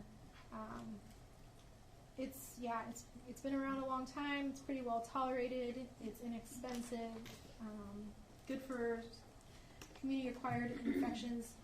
Again, probably the biggest problem I see with the use of this one when they give it to somebody for a skin infection is they don't get the dose right. The standard dose is 1 double-strength tablet twice a day. And that's probably okay and fine for a UTI, but if you've got a guy who's 200 kilos or 400 kilos, which there are people at that weight range, you are not giving enough drug to get to the site of infection. So again, you always have to think about who you're treating and getting to that site of infection. And there have been papers published on, dosing being inadequate for those community-acquired infections. So when you think about this one, think about community-acquired MRSA, think about UTIs. The other little nuances you'll get into details when you go into those disease states in your future. All right, here are the fluoroquinolones. I put these guys into another pyramid for you. I have Cipro down at the bottom, Levo in the middle, and moxifloxacin at the top. So as you move down the pyramid, you have more gram-negative activity. And as you move up the pyramid, you have more gram-positive activity. So ciprofloxacin, not so great for gram-positives, pretty good for gram-negatives. It will treat Pseudomonas. Levofloxacin in the middle, it does pretty good. It's good gram-negative and some gram-positive. And moxie is more of a gram-positive, no anti-pseudomonal activity. All right, so the quinolones. So this is another thing that would confuse me as a student, is when something has multiple names, but it's the same thing. So people will call it the quinolones, and then they'll call it the fluoroquinolones. I'm like, what are they talking about? The same thing? Yeah, it's just another name for it. So ciprofloxacin, levofloxacin, and moxifloxacin. I did abbreviate there, so forgive me for that. We had a medical student on rounds once, and he said, I'd like to treat the patient with Ceph. And we just kind of waited, and we're like, Ceph what? We could go on forever. Ceftriaxone, cephalexin, cephalosporin. I mean, Ceph what? So watch out with the abbreviations. But ciprofloxacin, levofloxacin, and moxifloxacin. All three of them are available orally and IV. Cipro and Levo have activity against Pseudomonas. This one, like your macrolides, has that divalent cation interaction. So the calcium, magnesium, zinc, iron will interact. So you have to have your patients separate their divalent cations from their ciprofloxacin 2 hours before or 4 hours after. They also carry a seizure risk. We had a medical resident who got a UTI and got a prescription for levofloxacin. She drank a lot of coffee in true resident fashion, working long hours and studying and everything, and had a seizure. No seizure history at all. The caffeine and the ciprofloxacin combination actually led to the seizure. So there's a seizure risk, and so you might want to counsel your patients to either cut back or hold off on the caffeine while they're on this. All right, so here we've come to the point of the see one, do one, teach one. So we'll go through some examples, and you can kind of see some actual patient charts and how I would work on a patient. So again, remember, we're thinking about the bugs first, right? What kind of bugs are we dealing with? What's on the gram stain? So I know you guys had a little bit of a micro intro. You get that sample and you stain it to see if it's gram positive or negative, whether it's a cocci or bacilli. So I think of cocci, C for circles, bacilli are rods or bats, B for baseball bat. And then are they in chains or clusters? And then an antibiogram. So I flipped through your other lecture and I didn't see any antibiogram stuff, so I'm going to walk you through the antibiogram because I think there's a lot of people out there that don't really know how to use the antibiogram, and it's a very helpful, very powerful tool. All right, so here we go. So I blacked out the patient names, but this is what it would look like if I logged into a patient. So I have an 82-year-old male, and he's allergic to erythromycin. If I were to click into the allergies, it would tell me that it causes GI dysfunction, right? Because GI motility, GI upset. And I have a blood culture. So we've actually taken some blood out of this patient, and we've sent the blood cultures to the lab, and they've done a gram stain. And the gram stain is gram-positive cocci. So right off the bat, let's say that this patient is on vanco, cefepime, and gentamicin because he's severely ill.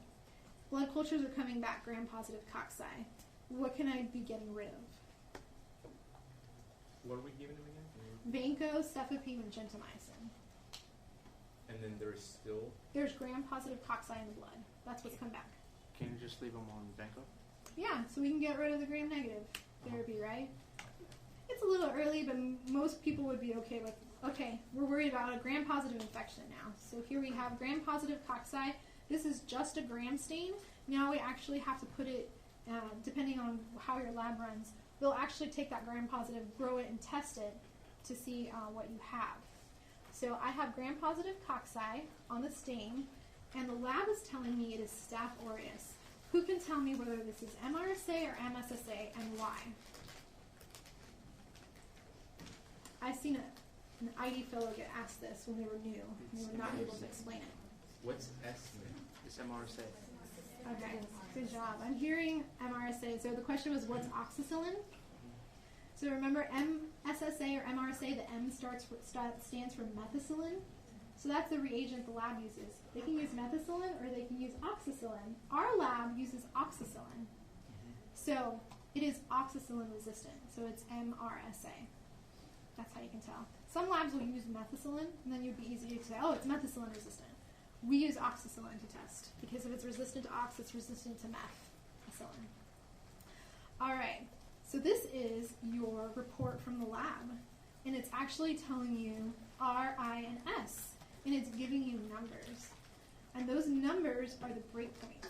And this is one of the pitfalls that a lot of people make. They look at the number, and they compare them across the board. They think, oh, I'm going to pick the one with an S because it's susceptible, and I'm going to pick the lowest number. It doesn't work that way. That number is specific to that antibiotic alone and not to each other. And I'll show you how that works. So I'll show you an antibiotic in a second. So what agent would be appropriate to recommend for our patient? We said it's MRSA and it's in the blood. Number one, are you going to give orals? No. It's MRSA, it's in the blood culture, it's Staph aureus, and he has an allergy to erythromycin. So you got to be thinking about all this stuff. He's also 82 years old. So what can we use to treat MRSA? We can just call out some stuff. Vancomycin. What else? You can use nafcillin, but this is MRSA, so you wouldn't use nafcillin. What else can we use for MRSA? Louder. Linezolid. Okay, so linezolid has activity against MRSA. Here's the kicker. It's a static drug and not a cidal drug. And so when you have a blood infection, you want something that's cidal, so I wouldn't use linezolid for that reason. And that's just a nuance. Daptomycin, yes, I heard Dapto. Dapto would work. So we got Dapto, we have Vanco. Clindamycin, maybe? Clindamycin, yeah, clindamycin is typically more community-acquired infections. And so patient in the hospital, it's in the blood. Not if it was skin and he just came in, yes, but not in the blood. So that's why I want you guys to start thinking about MRSA hospital-acquired, MRSA community-acquired. So, okay. So Vanco, Dapto. What about dalbavancin? Dalbavancin. So dalbavancin and iridovancin have just recently been approved for skin soft tissue only. They have MRSA activity, but they are not approved for that. So this gets into the complexity, right? So you kind of get an idea of, okay, my patient's 82, so it's pretty old, has an allergy, we have a gram-positive infection, it's in the blood, so it's serious. And it's kind of how you start thinking about what you want to use. Vancomycin, MRSA are 1, so that looks good. We wouldn't use rifampin because it's not used monotherapy, and I think I have a slide on it. Rifampin, the mutations happen so quickly for resistance that we don't use that. When you're given an IV for like a systemic infection, are you worried about the spectrum of activity as much as, if you have a gastric infection? Okay, so when we're giving a medication that's IV for a systemic infection, are we worried about the spectrum as much as like a gastric infection? Yeah. So in the beginning, when a patient first comes in, we don't know what it is. And we're just best guess what's going to work, what's not going to work. So if somebody who's really sick, it's in the blood, and they have the risk factors for it being a severe infection, you're going to go big, right? Go broad. If it's a skin infection and they've never had antibiotics before or not in a really long time, then you can use something maybe less. If it's an abdominal infection, then my question is going to be, where are they coming from? Always ask yourself, where is your patient coming from? Are they coming from home and they're pretty healthy? Are they coming from a nursing facility? Were they recently in the hospital? Mm-hmm. Yeah. So really, again, it depends. Okay. Depends on where they're coming from. So let's try another one. All right, see one, do one, teach one. What agents we're going to be, we did this, recommend for our patients. So we said Vanco or Dapto. Vanco or Dapto would be appropriate. Ceftaroline would be another one. Remember that 5th generation cephalosporin has MRSA activity. Some people are using it for bloodstream infections. It doesn't have the FDA indication, but it can be done. We also have Sinercid, quinupristin, dalfopristin. All right. No orals. the risk of failure with orals is so high, you're not going to do it. And you're treating for at least 2 weeks, maybe longer depending on where the infection is. Here we go. Here's the antibiogram. An antibiogram is created for an institution or an area, and it is created based on the bugs that your lab is processing. So that's the beautiful thing. It's local. It's your patients in your area. So I'm just going to orient you to this thing. So this is UC Davis, our antibiogram. This is inpatient gram-negative organisms. So you can kind of chop this up any way you want. Most people will make a gram-negative, gram-positive. Some people will do ICU, wards, and outpatient. Some people will even pull out their pediatric patients. Some people will pull out their CF patients. And you can really slice and dice this. So across the top, we have our antibiotics. And then the next line, this is the very important line, is the breakpoints. So these are those numbers that are getting assigned. A breakpoint is the point at which the bacteria will no longer grow more. There's no additional growth. So if you have bacteria in a plate and you put that on, it's going to stop growing at that point. So the breakpoint is that's the cutoff between an S and an I. If it's lower than that breakpoint, you get an S. If it's at that breakpoint, if it's higher than that breakpoint, you get an I, or much higher than you get an R. And that's how that's determined. So just because you have a low number doesn't necessarily mean it's better, because you can't compare the antibiotics to each other. You can only look at that bug and that one drug combination, and that's it. So you have to look at each individual number. Yes. Is that the like the diameter or radius that they measure on a petri dish, or is that what is that? So the breakpoint is it has to do with the dilution. So if I draw on this board, you guys won't be able to see, right? Sure. Okay.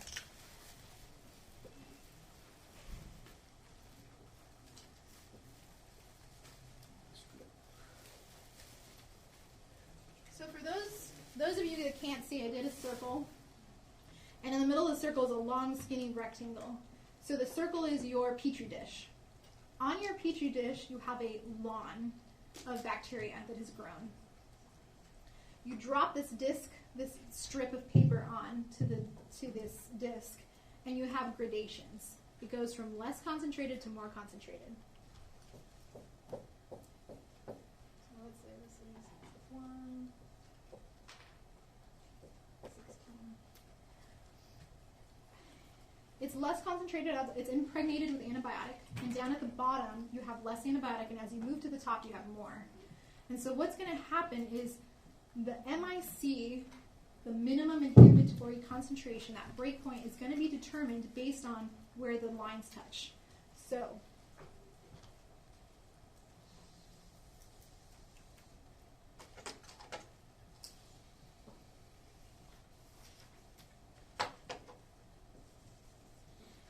you have a zone of inhibition, or the area where the antibiotic, where the bugs did not grow. That area that's clear, there's no growth, that is your MIC where it touches. So what's the minimum amount, micrograms per milliliter, of antibiotic that you can give to have no further growth? So it's a measurement of the concentration of the drug. And so for Staph aureus, MIC of 1 would be good, and that's what our patient had. And the break point is 4. So this is just gram negatives, but the break point is 4. So if you had 4 or higher, you'd be getting into the intermediate or resistant state. Some people are now pushing for 2.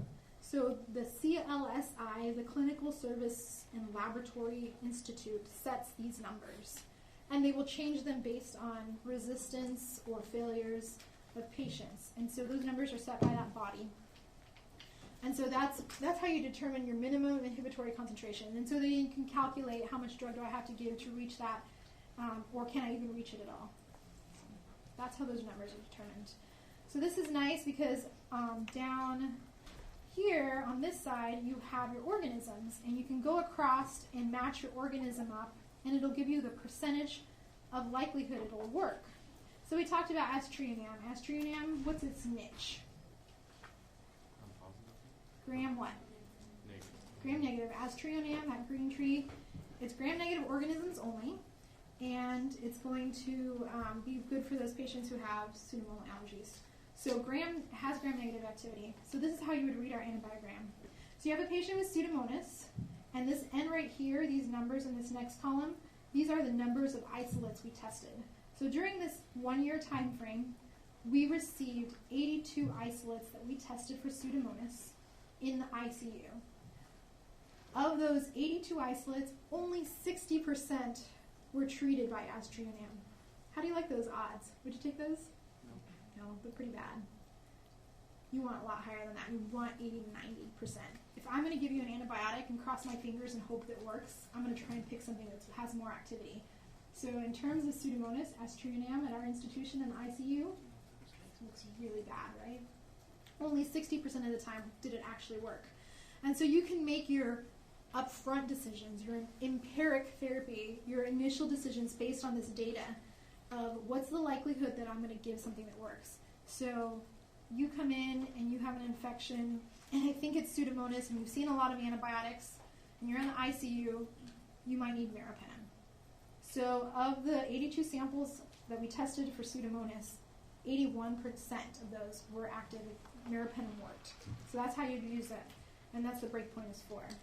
Our cefepime, not as great. It was 73. Again, this is ICU gram-negative patients. This probably looks better on the floor, on the general floor. But this is how you would interpret an antibiogram. So hopefully those components will help. It also helps if you print these copies out. So when you go on rotations, I'll give you this little pearl. You can do books like this that fit into your white coat pocket. And you can print stuff like this out, like the antibiogram. And I can send you a general one to keep out. I'll post it on Blackboard. And you can look. And so your preceptor says, hey, what can you use to treat Pseudomonas? You can kind of look across the sheet. Oh, penicillin. I can use Fictazo. I can use Ceftaz. You can use cefepime, aztreonam, meropenem, cipro, levo, amikase, and gentivra. So it also will show you like what you can use to treat. So if there's dashes there, it has no activity. What do the colors indicate?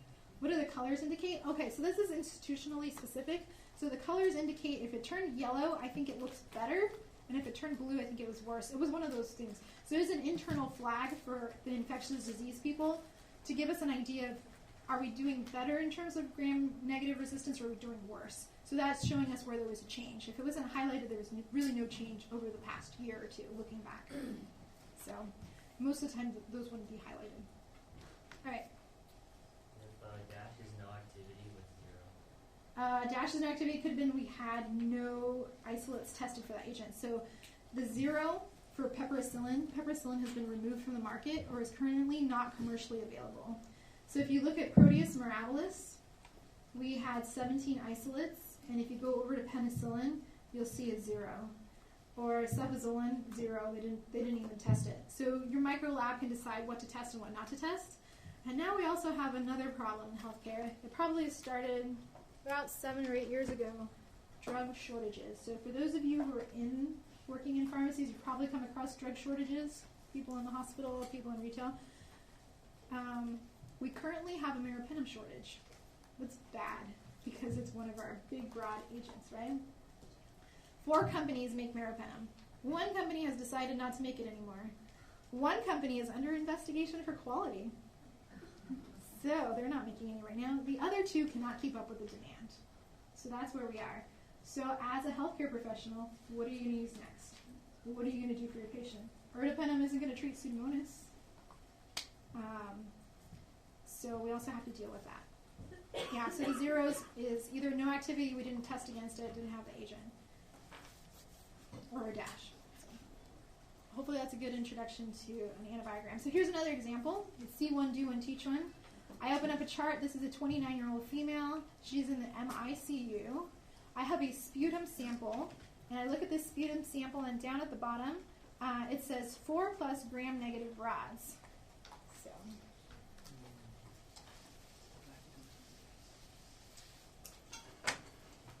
in terms of microbiology, do you guys remember what 4+ means when they're doing a report like this? Anybody? 1+, 2+, 3+, 4+? All right. So when you're doing a petri dish in the microlab, you do your petri dish in quadrants. And you have 4 quadrants, right? And so your first quadrant, you take your stick or your wand, you take your wand, right? That's the term, wand, You dip it into your sample and you streak. And then you grab a little bit and you streak.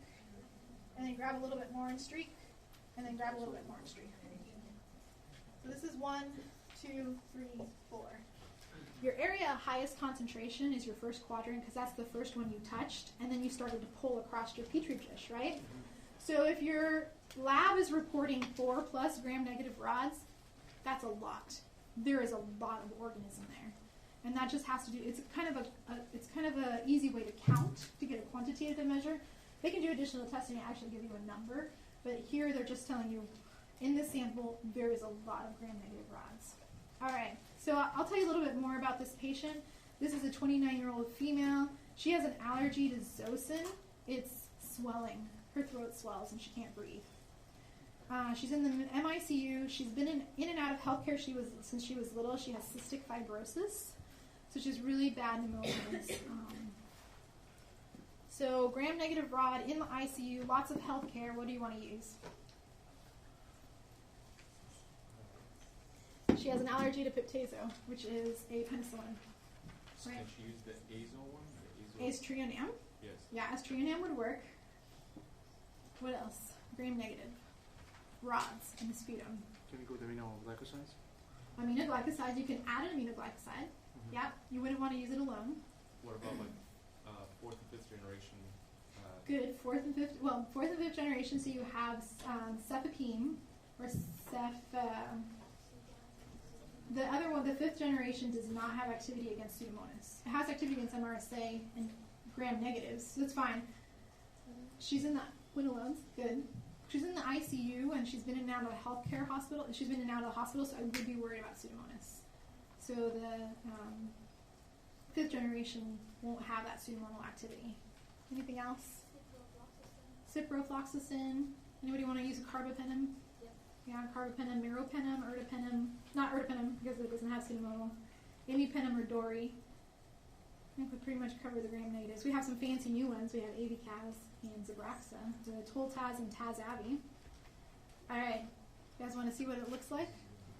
Drum roll. Ta-da! This is real. She's in the hospital right now. How does that look? Yeah, it's ugly. It is really ugly. So she has Pseudomonas in her lungs. She has a really bad infection. She's in the ICU. It's resistant to amikacin. It's resistant to aztreonam. It's resistant to cefepime. It's intermediate to ceftaz, which is good but not great.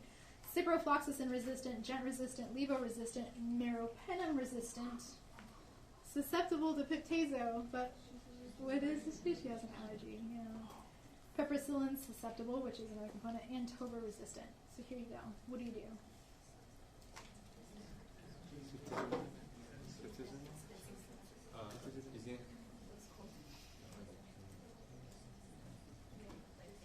One of the ones that we just listed must be work that's not on the list. Yeah, so this is what the lab reported and tested. If it's not something that's commonly on your panel, you can ask them to test. So the 2 new agents, the Taz-Avi and Toltaz, those 2 new agents, Zabraxa and Avicaz, we can ask the lab to do an e-test strip on those. It's not normal. It's not part of everyday life in our hospital. I mean, these guys just got approved like a couple months ago. So we can ask them to test for that. When you're faced with drug resistance, you can do other things. It's called novel dosing. You can push the dose, try and give her a lot of something, as high as you can go, or you can try to maybe extend the infusion, or use double agents. Like you mentioned, adding the aminoglycoside, but they were all resistant. Piptazo, she's allergic, so we can desensitize her to the Piptazo. Give her start the drip and go up from there. So this is why we protect antibiotics, and this is why we read antibiograms and try to find the best choice. We have to think about patient-specific factors. Infection is in her lungs, the site of infection, and then the agents that are available. And so we're currently dealing with the meropenem shortage, like I mentioned. What do we use? And then things that come, piperacillin is off the market. And new agents, can we get them? Is it susceptible? All right, so I have an activity for you guys. We'll play a little game. Hopefully it'll help solidify things. And then I have an SGD for you. So I need a scorekeeper to help me with the score. We'll just divide up into teams, 4 teams. 1, 2, 3, 4. And I'll open up that game while you guys decide who wants to volunteer and come up and keep score.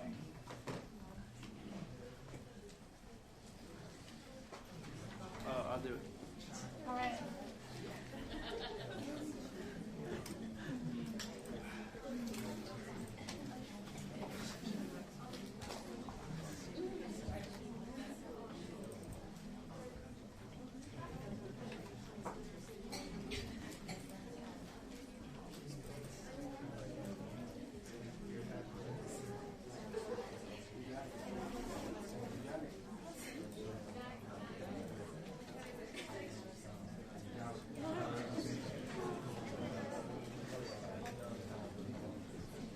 All right, I'm back tomorrow, so we'll maybe have a prize for the winners. Okay, so this is like the traditional Who Wants to Be a Millionaire game. We'll start at the bottom and work our way up. You can do a 50-50. You can poll your audience, which would be your class. You can phone a friend. So here's an example. Please select the gram-positive cocci from the following potential pathogens. All right, so you have your pathogens. You have Staph aureus, Pseudomonas aeruginosa, Candida albicans, and influenza virus. So this is an example. So you could, I think it's an example. You can do the 50-50 and block those out, and then you could pick your answer. Is it A? Yeah. All right. Okay, here we go. And we're just going to help me spot and see who raises their hands first. Okay, it's whoever raises their hand gets control of the board. All right. Which of these agents kill bacteria by disrupting the cell wall? She said D, vancomycin. That is correct. All right, so this guy's get two. Is this like per section?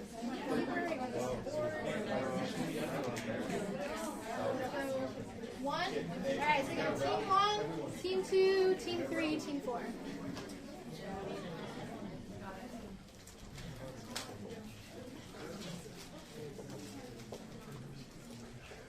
Wait, which one is 1? 1, 2, 3, 4. Oh. 3. Sorry, 3 gets it. Okay. All right. And then it's just whoever's hand comes up first for the next one. You guys ready? All right. Bactrim is used to treat A, Pseudomonas, B, pneumocystis, C, purple hair, or D, aspergillosis.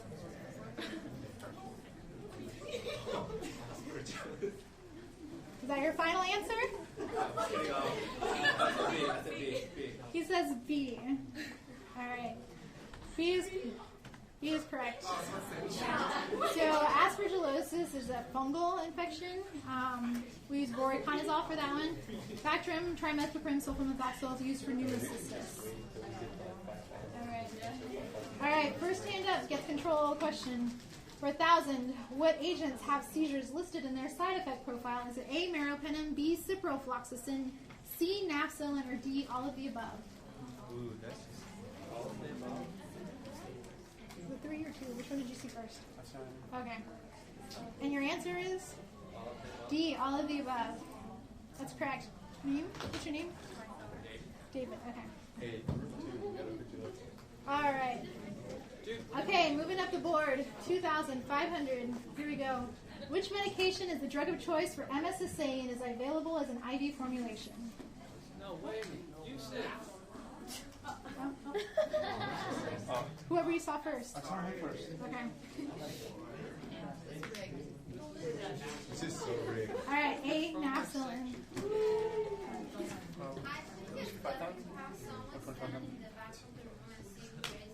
Okay, if somebody wants to volunteer and do that, that's fine. It's on your honor. All right, so that's 2,500. Moving up to the 5,000 point question. You guys help me here. All right, cross hypersensitivity of penicillins with cephalosporins is, I think I saw.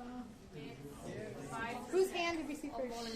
Okay, I saw it here. Raise the hand before the question and That's okay. Whoever hand goes up first. I'm going to give team 1 the shot here. What's the C? Alright, C. Team 2 is just thrown under the bus. Alright, guys. Here we go. Okay. Team 2 is just invading us. Alright. Alright.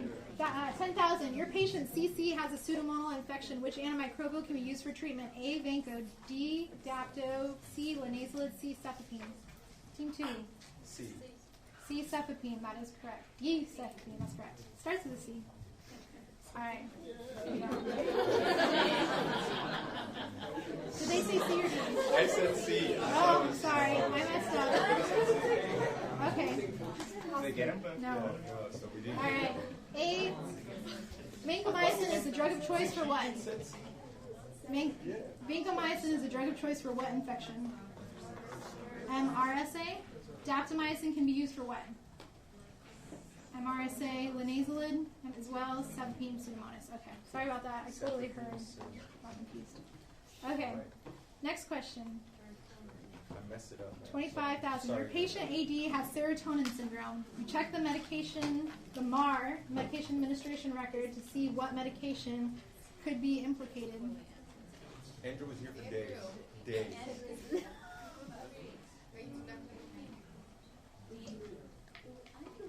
Did you pick?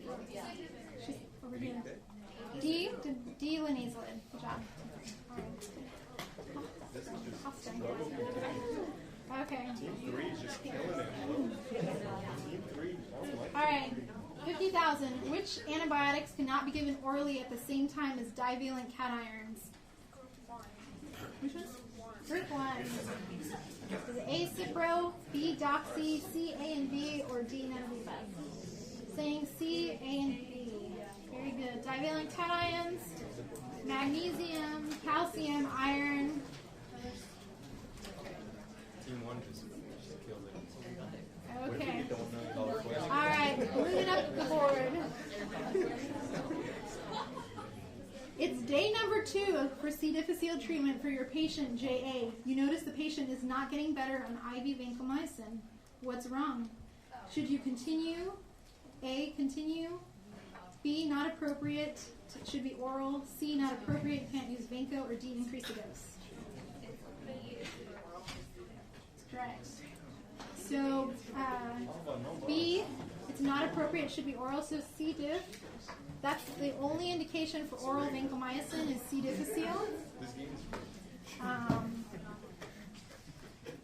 If your patient is not getting better on IV, it doesn't work. So metronidazole is the other agent you can use for C. diff, and on that one you can use the IV or the oral. The IV does get into the GI system, or the or Vanco does not. All right, next question. Ready? 250,000. Your patient TY just started Cipro for a E. coli urinary tract infection.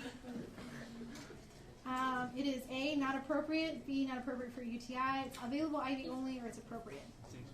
Yes. I'm going to say D.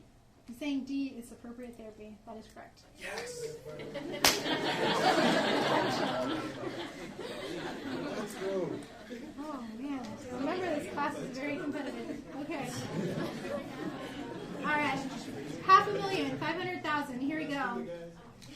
Daptomycin may be prescribed for all of the following except A, pneumonia, B, skin soft tissue infections, C, osteo, or D, bacteremia.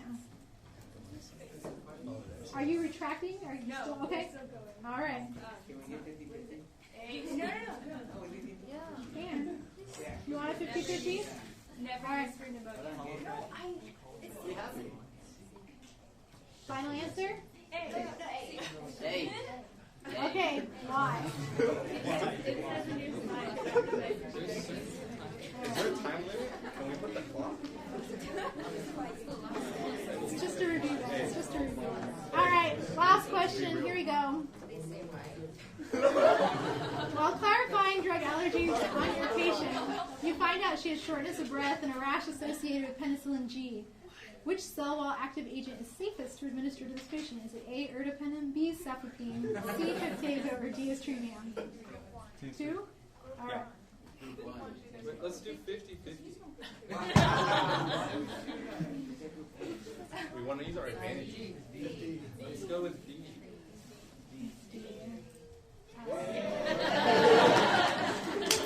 Let's go.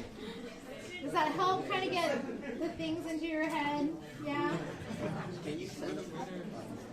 I can put We got 2 questions right. All right. You guys want to do the SGD in your groups and then come back? Do you want to work on it? Do you want to work on it together? How do you want to do it? You tell me what's best for you. Together? Okay. I will just open up the Word doc. I'll post the Word document on Blackboard so you have it, and then we'll work on it together.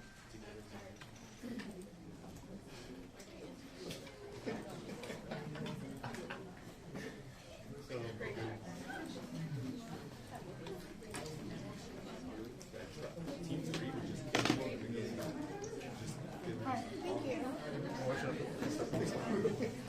Just get that one. We're just gonna do that. All right. Dr. Bergeron's probably going to get mad at me, but you guys want chocolate or you want some? I'm chocolate. Chocolate? Okay. Don't tell her. You're important. Like, I don't even know what to say. I'm here for a mega case in the afternoon. I'm not teaching you guys. I'm gonna In theory, that works. All right, while it's loading, I'll just pull up the case so you guys can see it.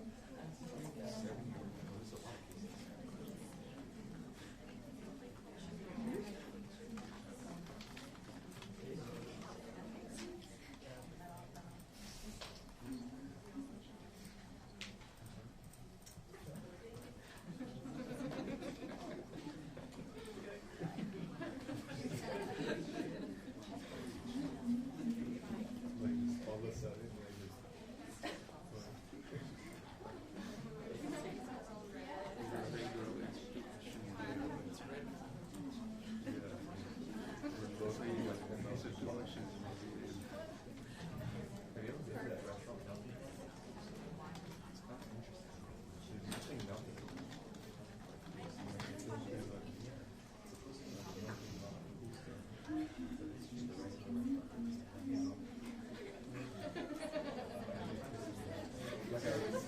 like I'm gonna go in there and just wrap it up.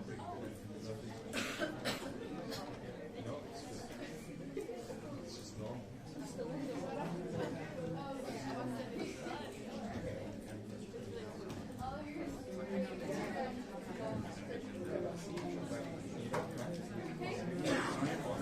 Did you write the reflection for the San Francisco conference? Yeah. Okay, you guys should be able to grab that Word document from Blackboard, but we'll go ahead and work on this together, so I'll need lots of participation. Okay, case number 1. You have a 72-year-old female who's in the hospital. It's day number 10. She complains of increased respiratory secretions, so she's getting a lot of sputum. She's coughing. She's having difficulty catching her breath. Her oxygenation status has fallen into the 70s, and she's placed on a ventilator. Her white blood cell count is 20,000, abbreviation 20,000. Temperature of 39 degrees Celsius. Chest X-ray reveals a left lower lobe consolidation, and her respiratory rate is 20. So sputum sample is sent to the lab, and it's gram-stained. Gram-stain shows gram-positive cocci clusters, and the microlab has identified the species as methicillin-susceptible Staph aureus. So if I was summarizing this patient, I would say we have a 72-year-old female, hospital day 10, with shortness of breath and tachypnea, on the ventilator with a left lower lobe pneumonia, and an MSSA pneumonia. All right, so before you knew it was MRSA, and all you knew that it was gram-positive cocci and clusters, what are you thinking? So think about that diagram that Dr. Bumgarner showed you. So you have gram-positives, and it's a cluster, so it's a cocci, and it's in clusters. What is it most likely? Staph. So before we knew anything about this person, we were already, from the gram stain, we're thinking it's staph. All right. She's most likely on vancomycin because it's hospital day 10, and she's sick in the ICU. So now that you know it's MSSA, what would you switch to? Nafcillin. Nafcillin is the drug of choice for MSSA. Does outperform vancomycin. All right, what agent would you not use in pneumonia for a patient, even though it has activity against MSSA? because of the pulmonary surfactant? Daptomycin. Okay, kind of see how we think through the patient in the different cases. So even though it has activity against it, it's a site of infection thing. It's not going to work at that site of infection. All right. Case number 2. A 23-year-old male is brought into the hospital by ambulance following a gunshot wound to the abdomen. Blood pressure is 80/50, heart rate of 50, low heart rate, low blood pressure, respiratory rate of 10. Oxygen saturation is 85% and lactic acid is 10. The patient is in shock and he is unresponsive. Blood cultures are sent to the lab, but it'll take approximately 48 hours to grow. So he has no significant past medical history. What would you want to start him on, and think about what could be in the gut? So you're thinking there's PEC in there. Proteus, E. coli, Klebsiella, maybe Pseudomonas, maybe not. What do you think? What do you want to use? Gunshot wound to the abdomen. Would you go with a broad spectrum? I heard penicillin. Penicillin, yeah, might be a little narrow. You'd want something with maybe a little bit more gram negatives. In the stomach, we're thinking gram negatives. I probably wouldn't go for the meropenem. If you know he doesn't really have a significant mass medical history, you're not going to jump to your biggest agent. Ceftriaxone would probably be fine with some metronidazole for anaerobes. Some people would want to use Peptazo, piperacillin tazobactam. All right, so finally you find out that the blood cultures grow E. coli, and it's susceptible to everything. What would you want to do now? You're just targeting E. coli.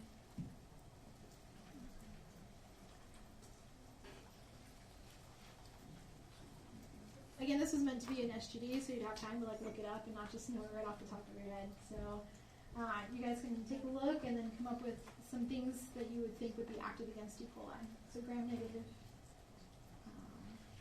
So cephalosporins would work, fluoroquinolones would work. Yeah. So you could go to ceftriaxone or something.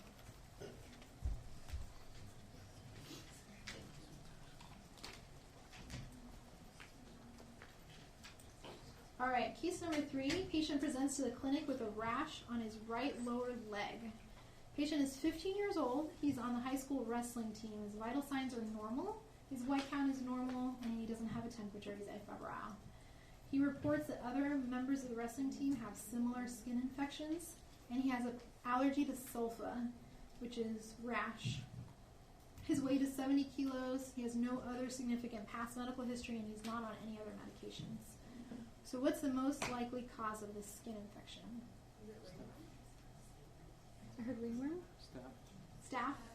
Yeah. So he's wrestling. It could be ringworm, and that would be a diagnosis. So you'd have to have your physician would be trained in the art of diagnosing. We are not. That is not our area. For this case, I made it staph. And other wrestlers have picked it up from the wrestling mat as well. That ringworm is a likely thing. So somebody would actually have to tell you what the diagnosis is, right? So it's staph, and it's from the community. So what oral agent would you want to use for this patient, and what would you want to avoid? Clindamycin, good. Clindamycin would treat community-acquired MRSA. Azithro? Yeah, I'm not sure that Azithro has good MRSA activity. Would we use topical agents? So that's a good question. Could you use topical agents? The penetration to the infection with topical agents is probably not as good as a systemic infection. So topical would work for ringworm, but not work for cellulitis as well. So you'd actually want somebody to get into the system through blood flow. I'm sorry, can you emphasize on that a little more, expand on that one? So the patient has a rash on his lower leg. Mm-hmm. So isn't that technically, that's on the surface, right? Or do you think how would you know that's a systemic? Because the clinical signs is just a rash, right? It's a rash, yeah. So then I guess more to the story would be it's cellulitis. Because I said, what's the most likely cause of a skin infection? It's a skin infection. So you'd have to be told that it is cellulitis. Okay. And cellulitis can be pretty superficial, but we still treat with some sort of form of systemic therapy that gets into the bloodstream and to the site of infection. So from the blood to the skin, because it's not just on the top of the skin. So it's the epidermis and the dermis and below. Cellulitis usually doesn't track down to like fascia or muscle, but it needs that systemic therapy, not just topical. So let's say that it's a cellulitis and it's likely a community-acquired Staph aureus.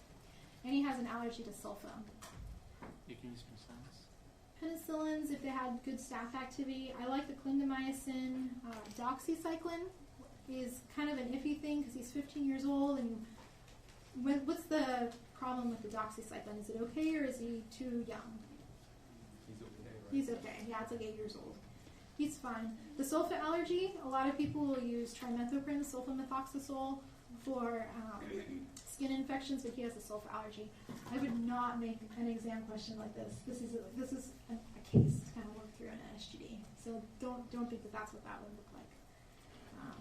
Good question. Mm-hmm. How come he does not have a high temperature?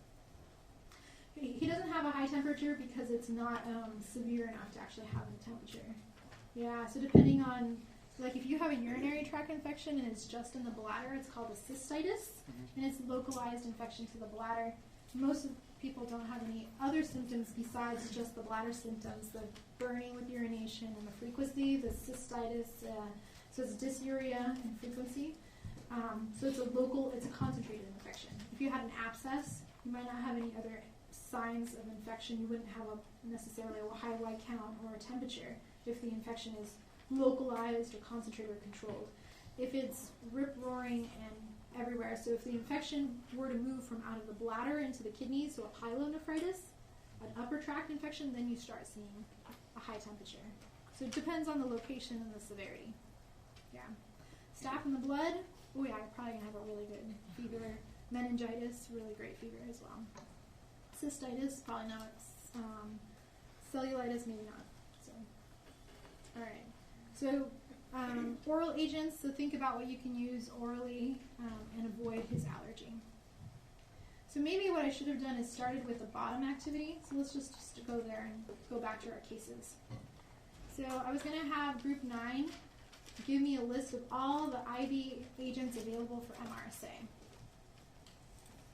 when you guys were in your groups. But since we're doing it together, let's just do it together right now. Change this formatting. All right. List all the IV agents that can be used for MRSA. Go. What do we use? Vancomycin. What else? MRSA. IV. Daptomycin. Good.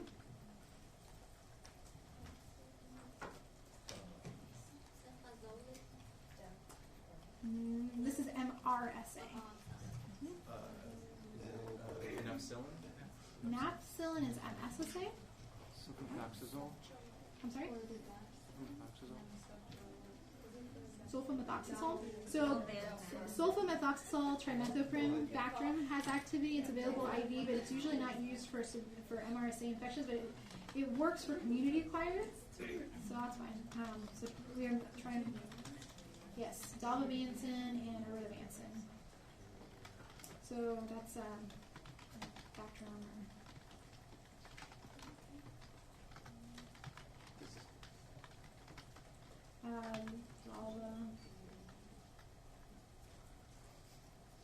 Is it Vancin or Vance?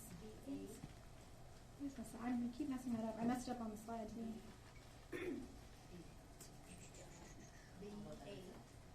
Oh, I have it here just a second. Vancin.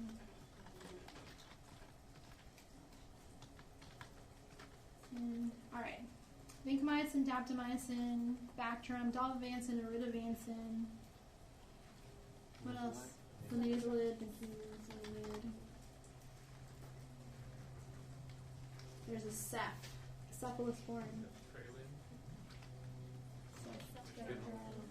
Ceftaroline. Combination product that people don't tolerate because of the arthralgias, myalgias. Sinercid.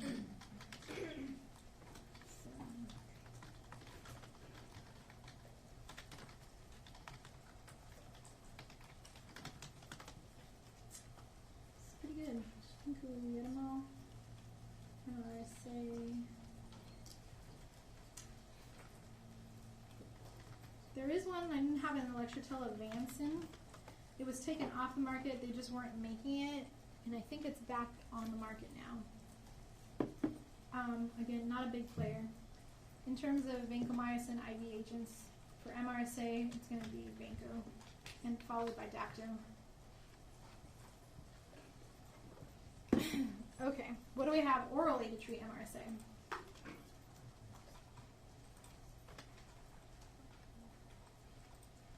Also Vanco. No. C. diff only. But wouldn't you get MRSA in your stomach? No. I guess not. It's Never mind. it's the only labeled indication is for the Clostridium difficile infection for orally. Linezolid? Linezolid. Good. What else? Clinda, I heard Clinda. I just changed the formatting. Clinda, good. Bactrim, good. Trimethoprim, sulfonylureoxazole. Linezolid, oh, it's okay. Napsol? No. Oral agents for MRSA. Did I hear tetracycline? Tetracycline, so this would be like doxy. Cycline. That'd be about it. So, again, serious infections, not a lot of agents to use to treat them with in terms of oral. And then we wouldn't use the IV. We wouldn't use oral for a bloodstream infection because it's just so severe. But these are fine for your community-acquired skin stuff. Okay. So now we're going to do the same thing for Pseudomonas, and then we'll go back to the cases, and hopefully this will help.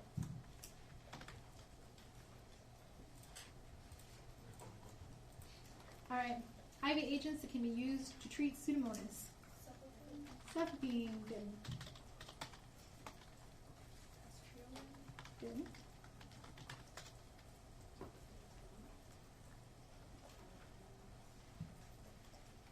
This one has activity against anaerobes as well, and I said it'd probably be good for like an abdominal infection. Levofloxacin. I was thinking, yeah, levofloxacin will have activity and it's IV. Piperacillin.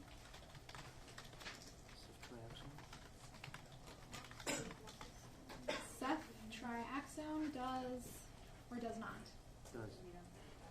No, so in the third generation group, so remember our pyramid, the cephalosporins, first, second, third, fourth, fifth. In the third generation group, ceftriaxone does not. Ceftazidime is the third generation cephalosporin that has activity against MRSA. Ciprofloxacin. Ceftrol.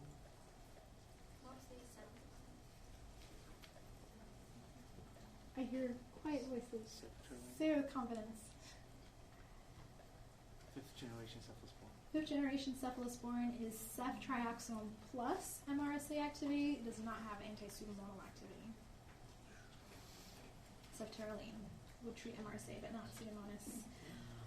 All right, you're reaching for a big gun. Carbapenem, I heard it over here. So what do we have for Pseudomonas? And tell me which one doesn't work.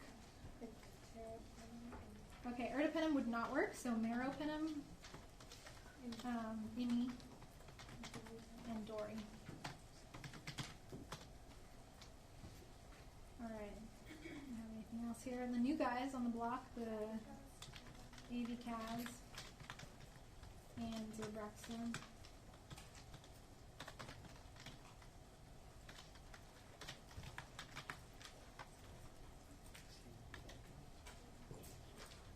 And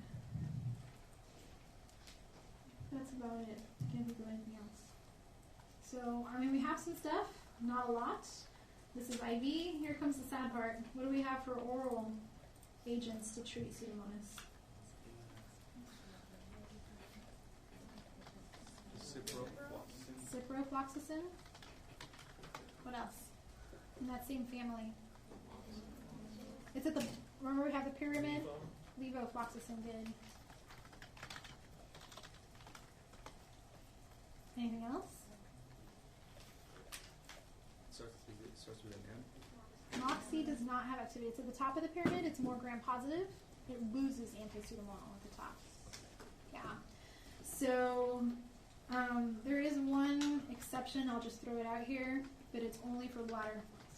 I didn't even talk about fosfomycin is a powder. It comes in this little package, 3 grams.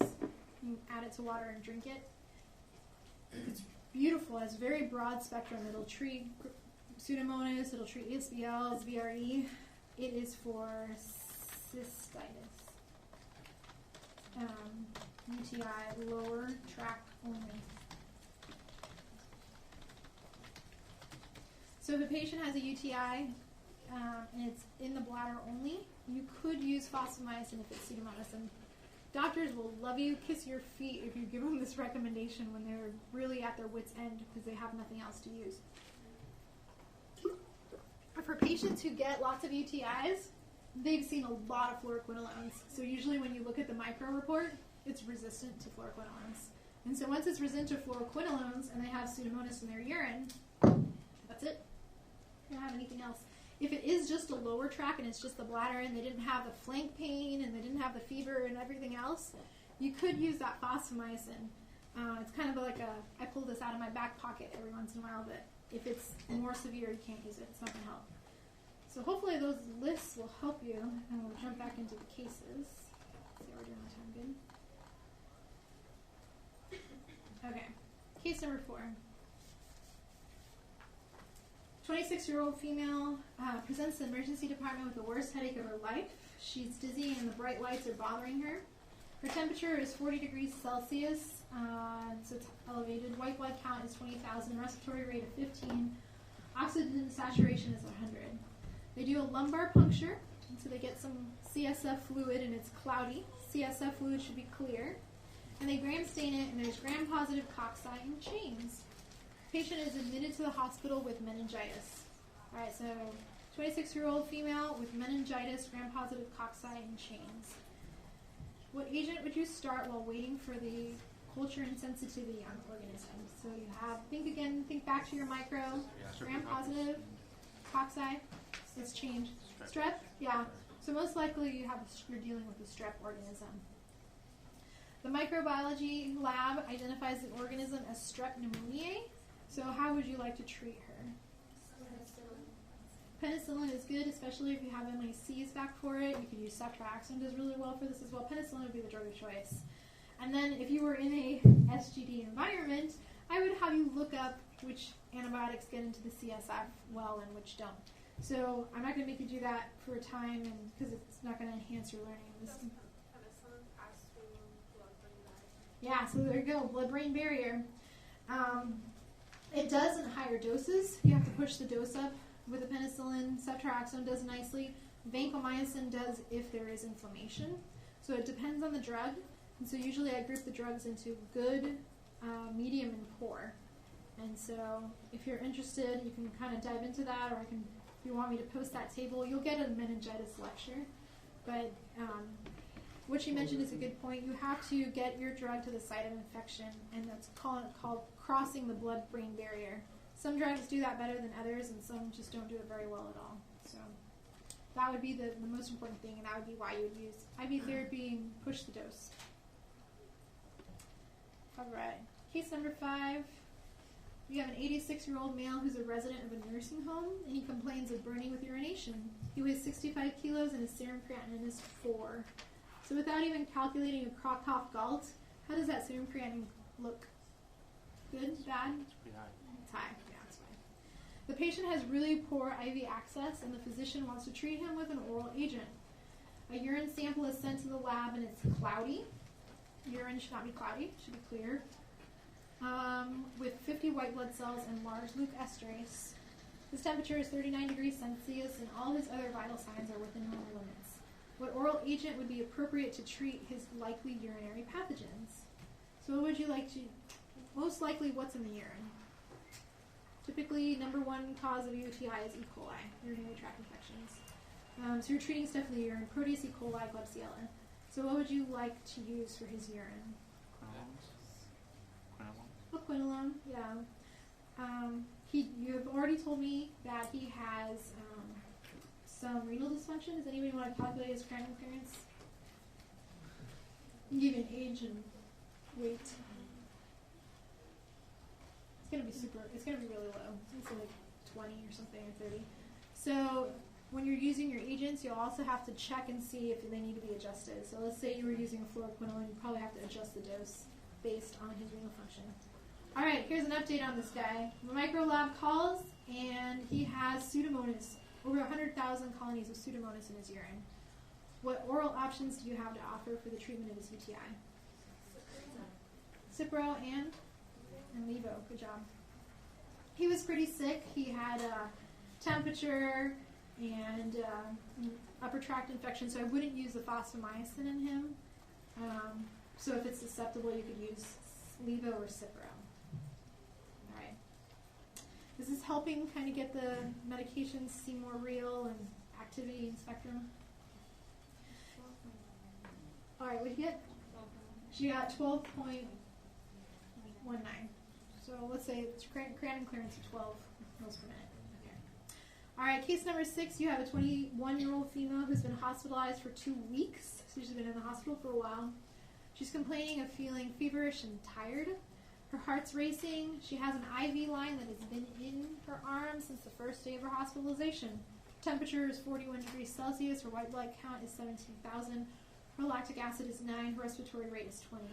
Chest x-ray is normal, and the lab is calling and saying that her blood cultures have gram-positive cocci in the bottles. And the MIC for the pathogen is resistant to oxacillin. So if it's resistant to oxacillin, it is staph, MRSA. So she has MRSA bacteremia. So going back to your list, what are the appropriate agents to treat this patient's infection? And again, it's Staph aureus in the blood. And most likely the source of infection is this IV line that she's had in place. Vanco, number one choice. What else can we use for MRSA? Let's go down the list. Vanco, dalbavancin, ceftaroline. Linezolid is static, so I wouldn't use linezolid. Cinnarizid is really poorly tolerated. Telavancin, if you can get it. Dalbavancin, ridavancin, or skin soft tissue. And trimesulfa we don't use for blood infections. There's too much clinical failure. So do you use daptomycin? Daptomycin, yeah, it's super expensive compared to Vanco. And we know how to use Vanco, so.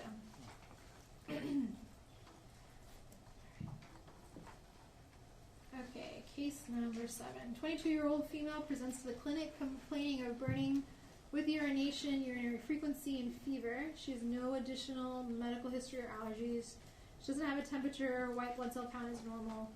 Her urine is sent for analysis. It's cloudy, and there are bacteria in the urine. So for common urinary pathogens, what would you want to use? Cipro, Levo, trimethoprim, sulfamethoxazole. You can use nitrofurantoin, cephalexin. So again, that would really come down to your antibiogram. So where you're practicing, take a look at the antibiogram your institution has or somebody in the community has made at maybe a nearby hospital. So let's say you're at Sutter, you don't have one, but Kaiser has one, but they're nearby. And that gives you an idea of what kind of pathogens are out in the community. All right, this is our last case. This is our last case. Case number 8. Patient with a severe penicillin allergy is admitted to the hospital with shock. And the source of infection is believed to be a skin abscess due to IV drug use injection site. Last time the patient was given penicillin, she had throat swelling, anaphylaxis. Blood pressure is 100/40, respiratory rate of 12, oxygen saturation of 90, white blood cell count of 12, lactic acid of 5. The patient is weak and her level of consciousness is altered. She's 45 years old and weighs 60 kilos, serum creatinine of 2. The abscess is drained and the cultures are sent to the lab. What would you want to start for this patient? I heard Vanco very quietly over here. Vancomycin. What do you think about her creatinine clearance? Who wants to calculate that? 33. So she has some renal dysfunction, probably due to the shock. So you'd have to adjust her doses if it's something that needs to be renally adjusted. All right, so the lab calls you, and the patient's gram stain has gram-negative rods. So how do you want to change your treatment? Do you want to keep Manco? No. Yeah, gram-positive only. So gram-negative rods, you want to have something that has activity against gram-negative organisms. So you switch to E. coli, and she needs IV therapy because of her shock. She's not going to be absorbing well with low blood pressure from the GI tract. So you want to treat E. coli, and she has a severe penicillin allergy. What do you want to use? I heard aztreonam. Yeah, so aztreonam would be good. You could probably do a fluoroquinolone that's a little bit more broad. You don't need the anti-pseudomonum. All right. So that's bugs and drugs. Please let me know if you have any questions. I will post the Jeopardy game if you guys want to click through it, and I can post the case key up so that you have that. But again, really, I hope that you take away the MRSA, the MSSA, the Pseudomonas from this lecture, and big concepts. Okay? Thank you.